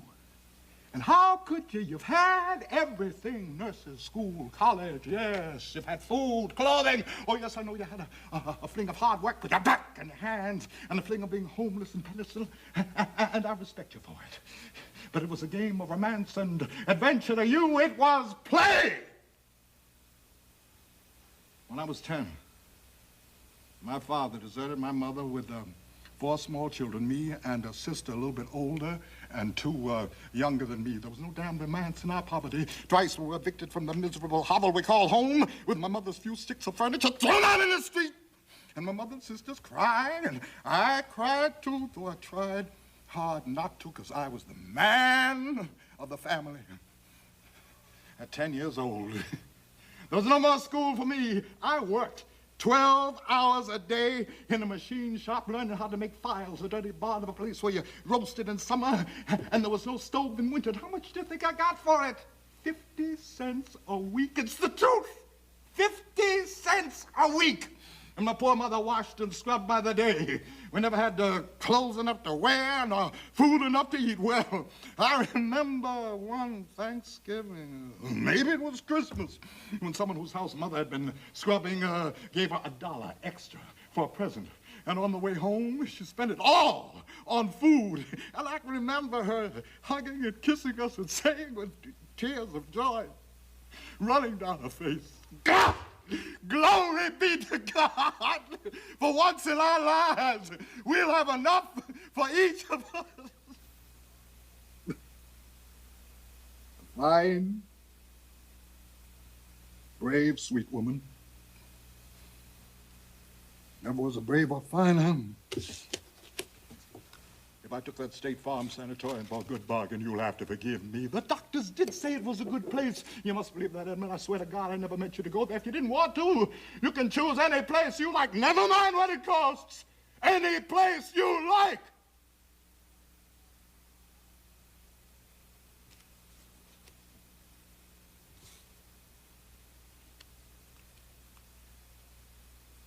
Within reason.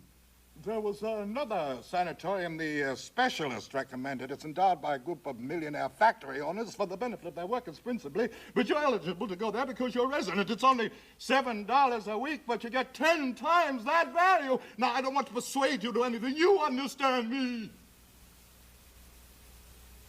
I'm simply repeating what I was told. I know that, Papa. It sounds like a good bargain to me. I'd like to go there. That settles it. How about a game? Whose play is it? I don't know. Mine, I guess. No, it's yours, you know? I've never admitted this to anyone before, lad. But that goddamn play I bought for a song and made such a great success in, it ruined me. By the time I woke up to the fact, it was too late. I'd lost the great talent I once had through years of easy repetition. Never really working hard. $35,000 to $40,000 net profit a season, like snapping your fingers. It was too great a temptation. But before I bought the damn thing,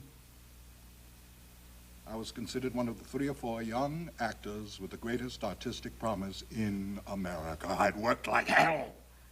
I studied Shakespeare as you'd study the Bible. I loved Shakespeare, and I played in any of his plays for nothing. For the joy of being alive in his great poetry. I know that it could have been a great Shakespearean actor if I'd kept on. I know that. In 1874, when Edwin Booth came to the theater in Chicago where I was playing, I played Othello to his Iago. And he said to our manager, "Why, that young fellow is playing Othello better than I ever did." That from Booth, the greatest actor of his day or any other. And it was true. As I look back on it now, that night was the highest spot in my career. I had life where I wanted it. But a few years later, my good, bad luck made me find the big money maker. Then life had me where it wanted me. Now what the hell was it I wanted to buy? I wondered it was worth. Well, no matter.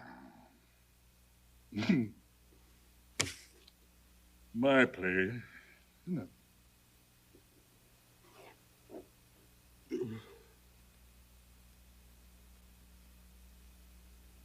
I'm glad you told me that, Pop.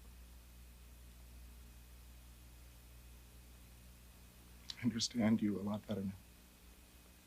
The glare from those extra lights hurts my eyes. You don't mind if I turn them off, do you? We don't need them, and there's no use making the electric light company rich.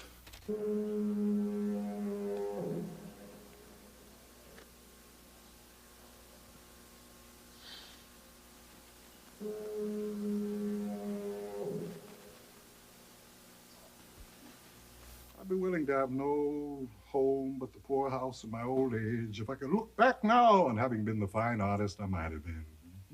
Now, what the devil are you laughing at? Not at you, Papa.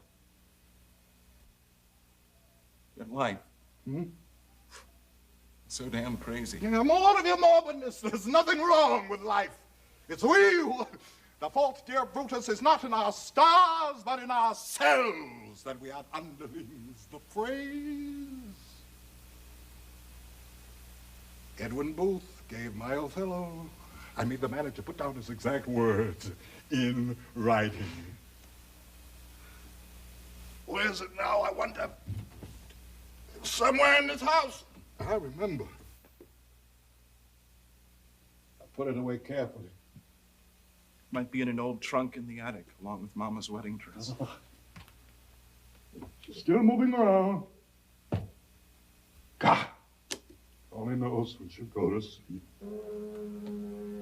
Yeah.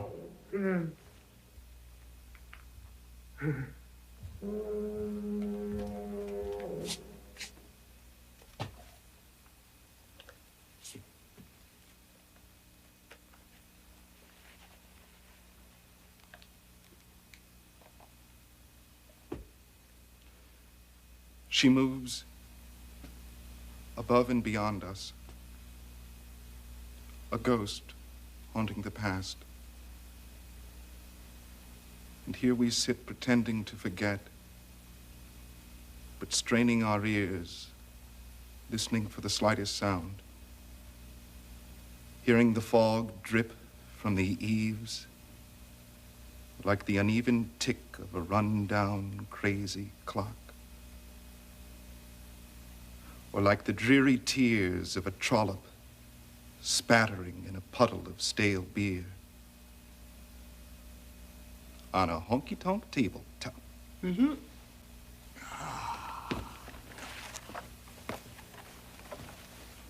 Not so bad, eh? Original. Not Baudelaire, give me credit.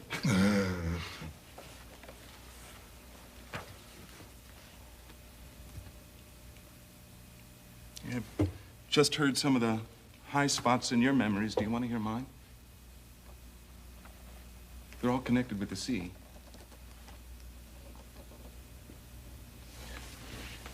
Here's one. When I was on the Squarehead Square Rigger, bound for Buenos Aires, full moon in the trades, the old hooker driving 14 knots. I lay out on the bowsprit, the water foaming into spume under me, the masts with every sail white in the moonlight, towering high above me. And for a moment, I lost myself. I actually lost my life. I dissolved in the sea. I became white sails and flying spray. I became moonlight, ship, sky. I belonged without past or future to something greater than my own life, the life of man, to life itself, to God, if you want to put it that way.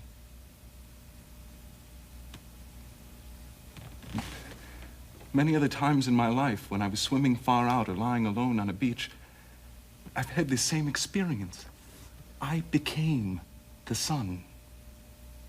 Hot sand, green seaweed swaying in the tide like a saint's vision of beatitude, like the veil of things as they seem, is drawn back by an unseen hand.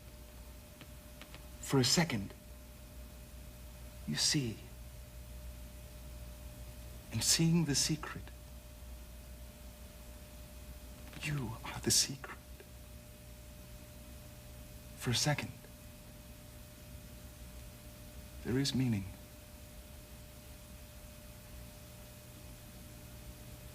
Then, the hand lets the veil fall and you're alone, lost in the fog again. You stumble on towards nowhere for no good reason.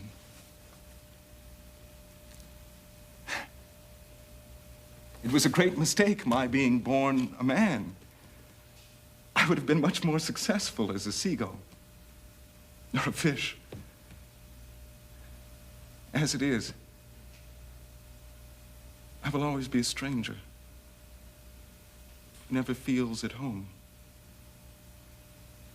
Who does not really want and is not really wanted. Who can never belong. Who must always be a little in love with death. Yes, there's the makings of a poet in you, all right. Makings of a poet.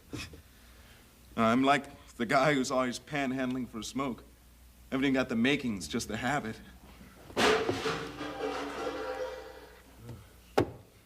Sounds like the absent brother. Bet he's got a peach of a bun on. That loafer, he caught the last trolley.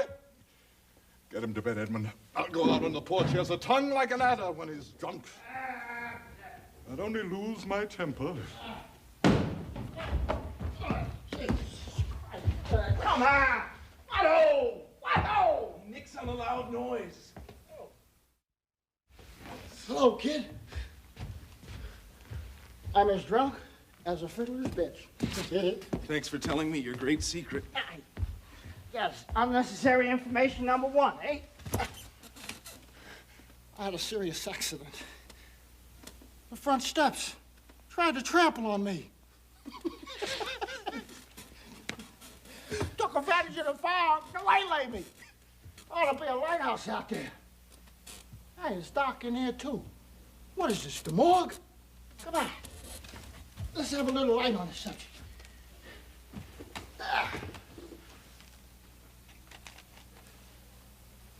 Yeah. Oh, there, that's more like it. The hell with old Gaspard. Where is the old tightwad? He's out on the porch. Say, I got the DTs.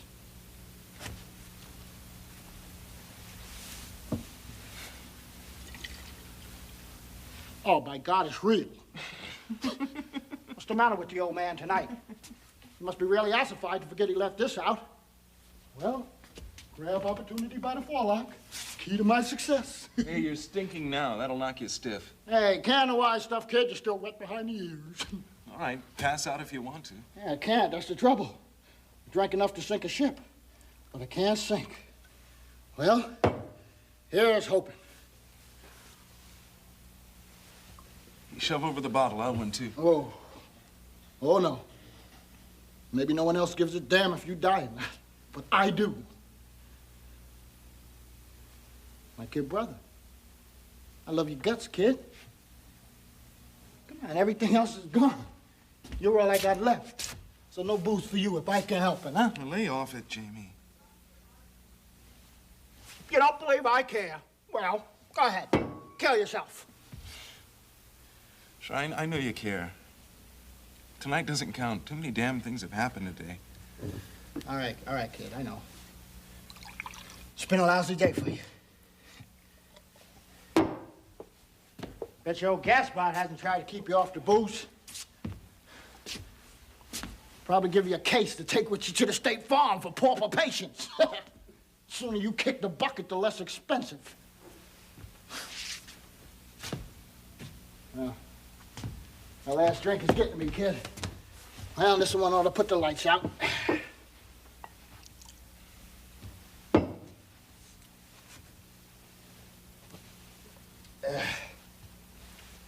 Tell old Gaspard I got it out of Doc Hardy's sanatorium as a charity dump? Yes. I told him I wouldn't go there. It's all settled now. He says I can go anywhere I want. What? Within reason, of course. Of course, lad. Anything with a reason. That means another cheap dump. Jeez. What a bastard to have for a father. You know, if you put him in a book, no one will believe it.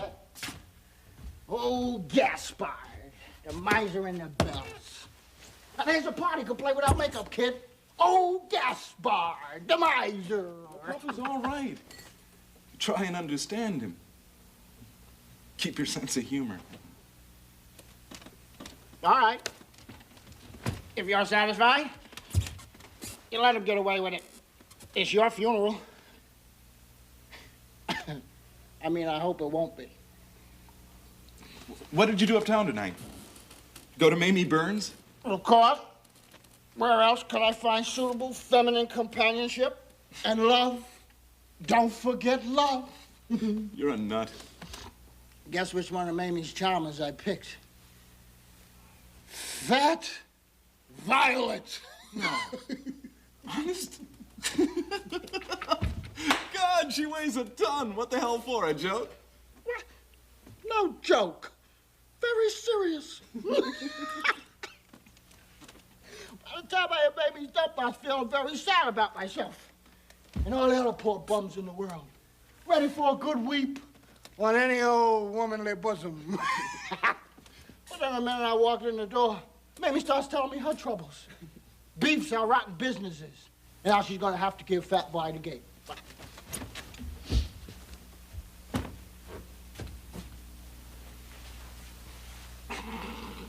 Customers don't fall for Fat Boy. The only reason she kept her around is because she could play the piano. But lately, Vi's been too boiled to play. And she's been eating around her house and home. And although Vi is a good-hearted dumbbell, business was business, and she could not afford to rent a home for fat tarts. That made me feel very sorry for old Vi. So I squandered $2 of your dough to escort her upstairs with no dishonorable intentions. All I wanted was a little heart-to-heart talk concerning the infinite sorrows of life. Poor Vi. Hey, I bet you recited Dowson. Gave her that, "I have been faithful to thee, Sonara, in my fashion." She stood it for a while. Then she got good and sore. Got the idea of taking her upstairs as a joke. Gave me a grand bawling out. Said she was better than a drunken bum who recited poetry. Then she began to cry. So I had to tell her, "I love you because you're fat." And she wanted to believe that. And I stayed with her to prove it. And I cheered her up. And she kissed me when I left. Said she'd fallen hard for me. And we both cried a little more in the hallway. And everything was fine. Except Mamie Burns thought I had gone bughouse. Harlots and hunted have pleasures of their own to give. The vulgar herd can never understand. Yeah. Imagine me. Sunk to the fat girl in a Hicktown hooker shop. Me! Who made some of the best lookers on Broadway sit up and beg. Fat guy's a good kid. Glad I stayed with him. Cure the blues, huh? Christian act. Had a hell of a good time. You should have stuck with me, kid. What's the use of coming home to get the blues over something can't be helped? All over. Finished now. Not a hope.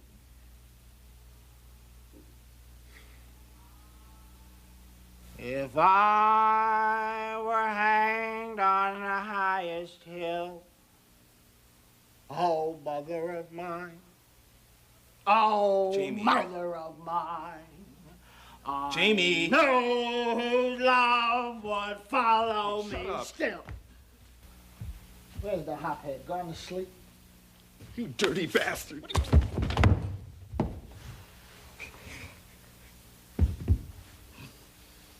Jamie? Thanks, kid. Certainly had that coming. I don't know what made me. Booze talking, you know me, kid. Hell, I knew you'd never say that. Jesus Christ, Jamie, no matter how drunk you are, it is not an excuse. I'm sorry I hit you. You and I never scrapped that bad. It's all right. I'm glad you did. My dirty tongue, I like to cut it out.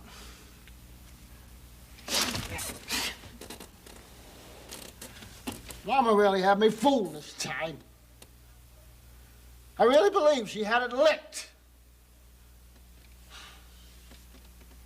She always thinks I believe the worst. But this time I believe the best.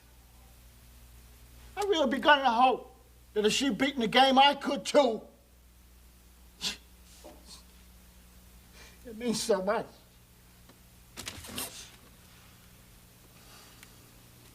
Stop it, Jamie. Never forget. I'll never forget the first time I got wise. I caught her in the act with a hypo.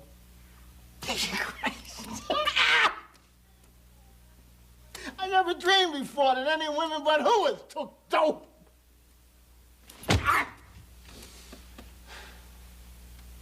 Now this stuff for you getting consumption. It's got me lit, kid. You're the only pal I ever had. I love your guts. I'd do anything for you. You know that? I know that, Jamie.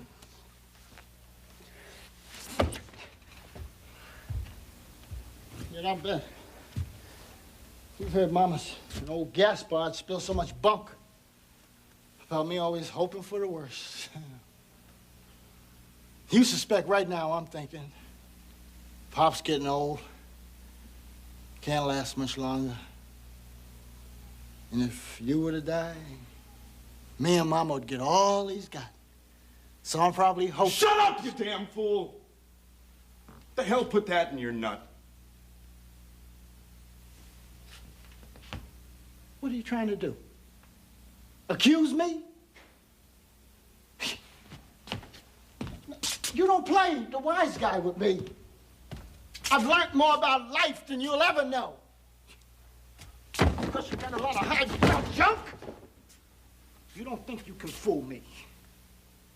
You're nothing but an overgrown kid. Mama's baby, Papa's pet. Yeah, you've been getting a swell head lately, pal. About nothing. About a few poems in a hick-town newspaper. You better wake up, because you're setting no rivers on fire.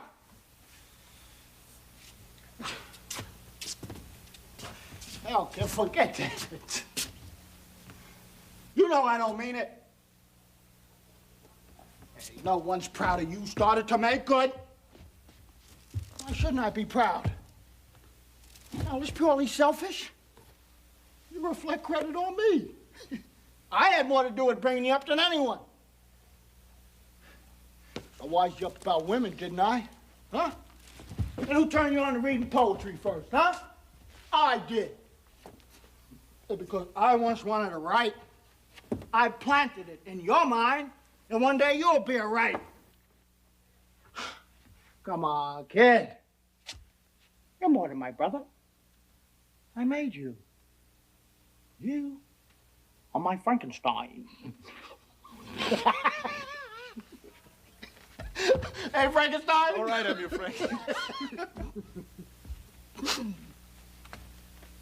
Let's have a drink, you crazy old man. No. I'll have a drink. Not you. I gotta take care of you.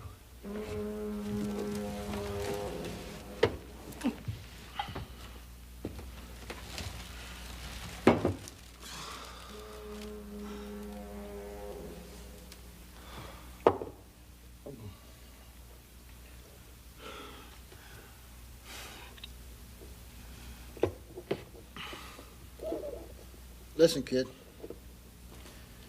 You're gonna be going away soon. May not get another chance to talk, or might not be drunk enough to tell you the truth. So I gotta tell you now, something I should have told you a long time ago. For your own good.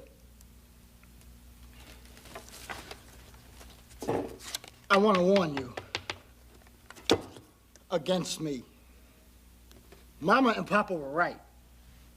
I've been a rotten bad influence. And the worst of it is, I did it on purpose. Shut up. I don't want to hear this. Next, kid, you listen to me.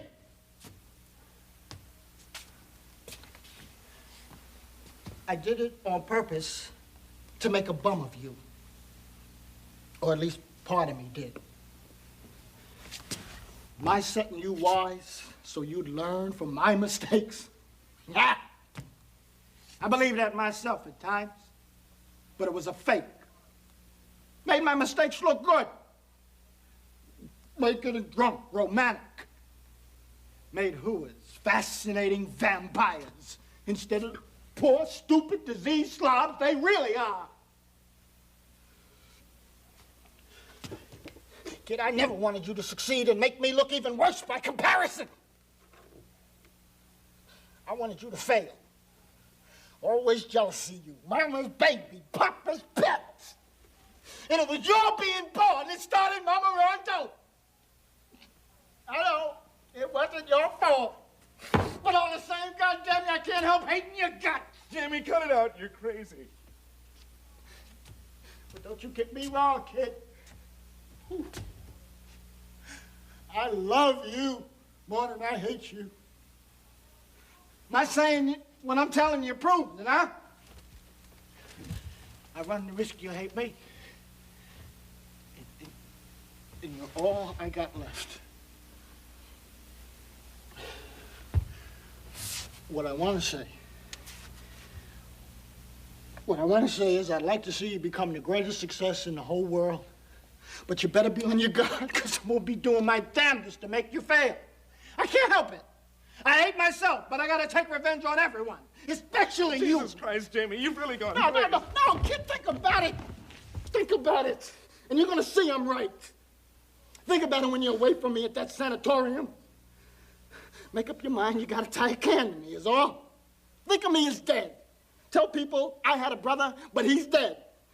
Because when you come home, I'm gonna be there to welcome you with the my old pal stuff. And I'm gonna give you the glad hand, and the first good chance I get, I'll stab you in your back. Shut up! Don't forget me, kid. Remember, I warned you. Come on, now give me credit. Greater love hath no man than this, that he saveth his brother from himself.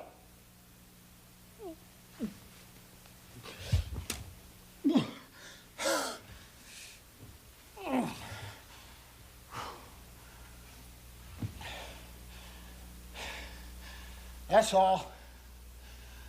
Whew. Feel better now. Go on to confession.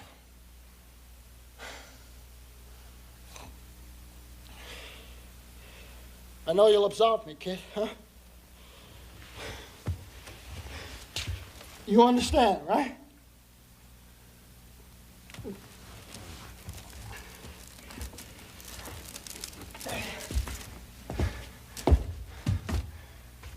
You are a damn fine kid. You ought to be. I made you.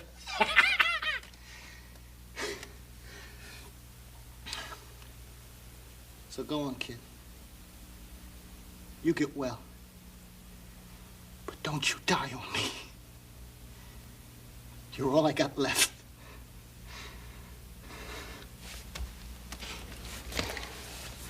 God bless you, kid. Whew. That last drink. The old KO. Don't take it too much to heart, lad.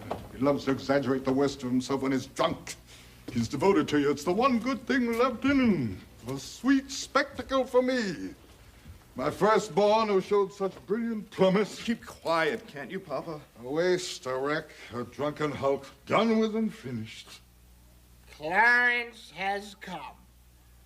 False, fleeting purge at Clarence, who stabbed me by the field in Tewksbury. Seize on him, Furies, and take him into torment. What are you looking at? My name is Might Have Been. I am also called No More. Too late. Farewell. I'm well aware of it, and God knows I don't want to look at it. Papa, quit it. Hey, Papa, I got a great idea for you. Put on a production of the Bells next season. There's a part in it you could play without any makeup. Oh, Gaspard, the miser. Jamie, shut up! I claim Edwin Booth never saw the day he could put on a greater performance as a trained SEAL. SEALs are intelligent and honest. They don't put on any bluffs about the art of acting. They admit they're just hams, earning their daily fish. You loafer. Papa, do you want to start a row that's going to bring Mama down? Jamie, Go to sleep. All right, kid. I'm not looking for an argument. Too damn sleepy. I wish to God she'd go to bed. So I could, too.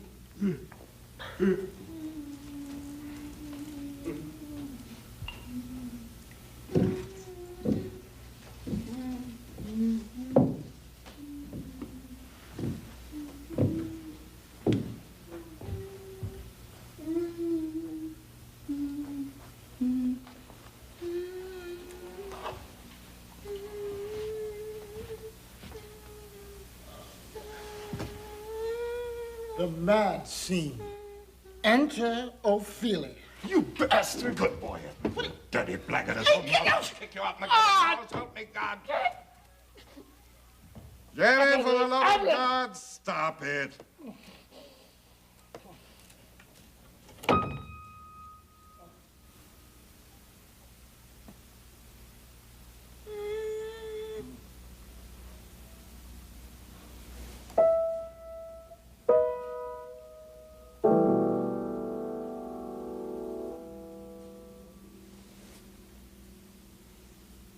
I play so badly now.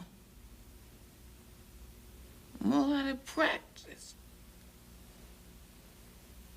Mother Elizabeth will give me a dreadful scolding.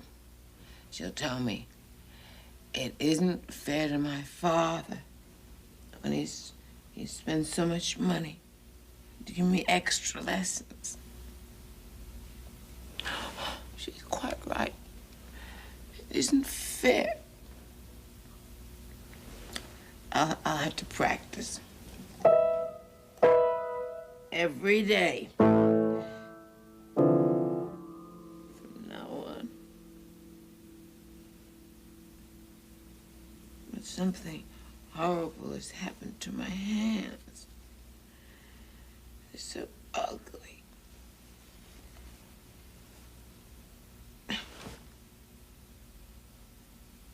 Let me see. What did I come here to find? What's that she's carrying, Edmund? Her wedding gown, I suppose. Christ! Mary! Isn't it bad enough that... Oh, thank you. You are very kind. It's a wedding gown. It's very lovely, isn't it? I found it in the attic. I don't know what I wanted it for. I'm going to be a nun. That is, if I can find... What is it I'm looking for? I know it's something I lost. Mary. No good, Papa. Let us rise up and part. She will not know. Let us to seaward as the great winds blow. Something I missed terribly. Mama! No, it can't be altogether lost. Something I need terribly. No, what's the use? Where is the hope? There is no hope. All things are so... I remember when I had it. I was never lonely nor afraid. I kind of lost it forever. I'd die if I thought that. But then there would be no hope. Mama, it isn't a summer cold. I've got consumption. No, you must not touch me. You must not try to hold me when I'm hoping to be a nun. You damn fool. It's no good. Yea, though all men seeing had pity on me, she would not see. Oh, we're fools to pay any attention. It's the damn poison. But I've never known her to drown herself in it as deep as this before. Pass me that bottle, Jamie, and stop reciting that damn morbid poetry. I won't have it in my house. I had a talk with Mother Elizabeth. She's so sweet and good. It may be sinful of me, but I love her better than I do my own mother. Because she always understands, even before you say a word. All the same, I don't think she was so understanding this time. I told her I wanted to be a nun. I explained how sure I was of my vocation. I told her that I had prayed to the Blessed Virgin to make me sure. And I said that I told Mother I had had true vision when I went to pray in the shrine on the little island in the lake. And I said I knew as surely as I was kneeling there that the Blessed Virgin had smiled and blessed me with her consent. But Mother said I must be sure even than that even, and that I must prove that it wasn't simply my imagination. She said, if I was so sure, then I wouldn't mind putting myself to a test. And by going home after I graduated and living as other girls live, going out to parties and dances and enjoying myself, I never dreamed Holy Mother would give me such advice. And then she said, if after a year or two I was still sure, I could come back and see her, and then we could talk about it again. I said, of course, I'll do anything you suggest, but it won't do any good. That's no use. But I felt all mixed up. So I went back to the shrine again, and I prayed to the Blessed Virgin again, and I found peace again, because I know that the Blessed Virgin heard my prayer. And I know that she'll always love me and never let any harm come to me, so long as I never lose my faith in her. That was the winter of senior year.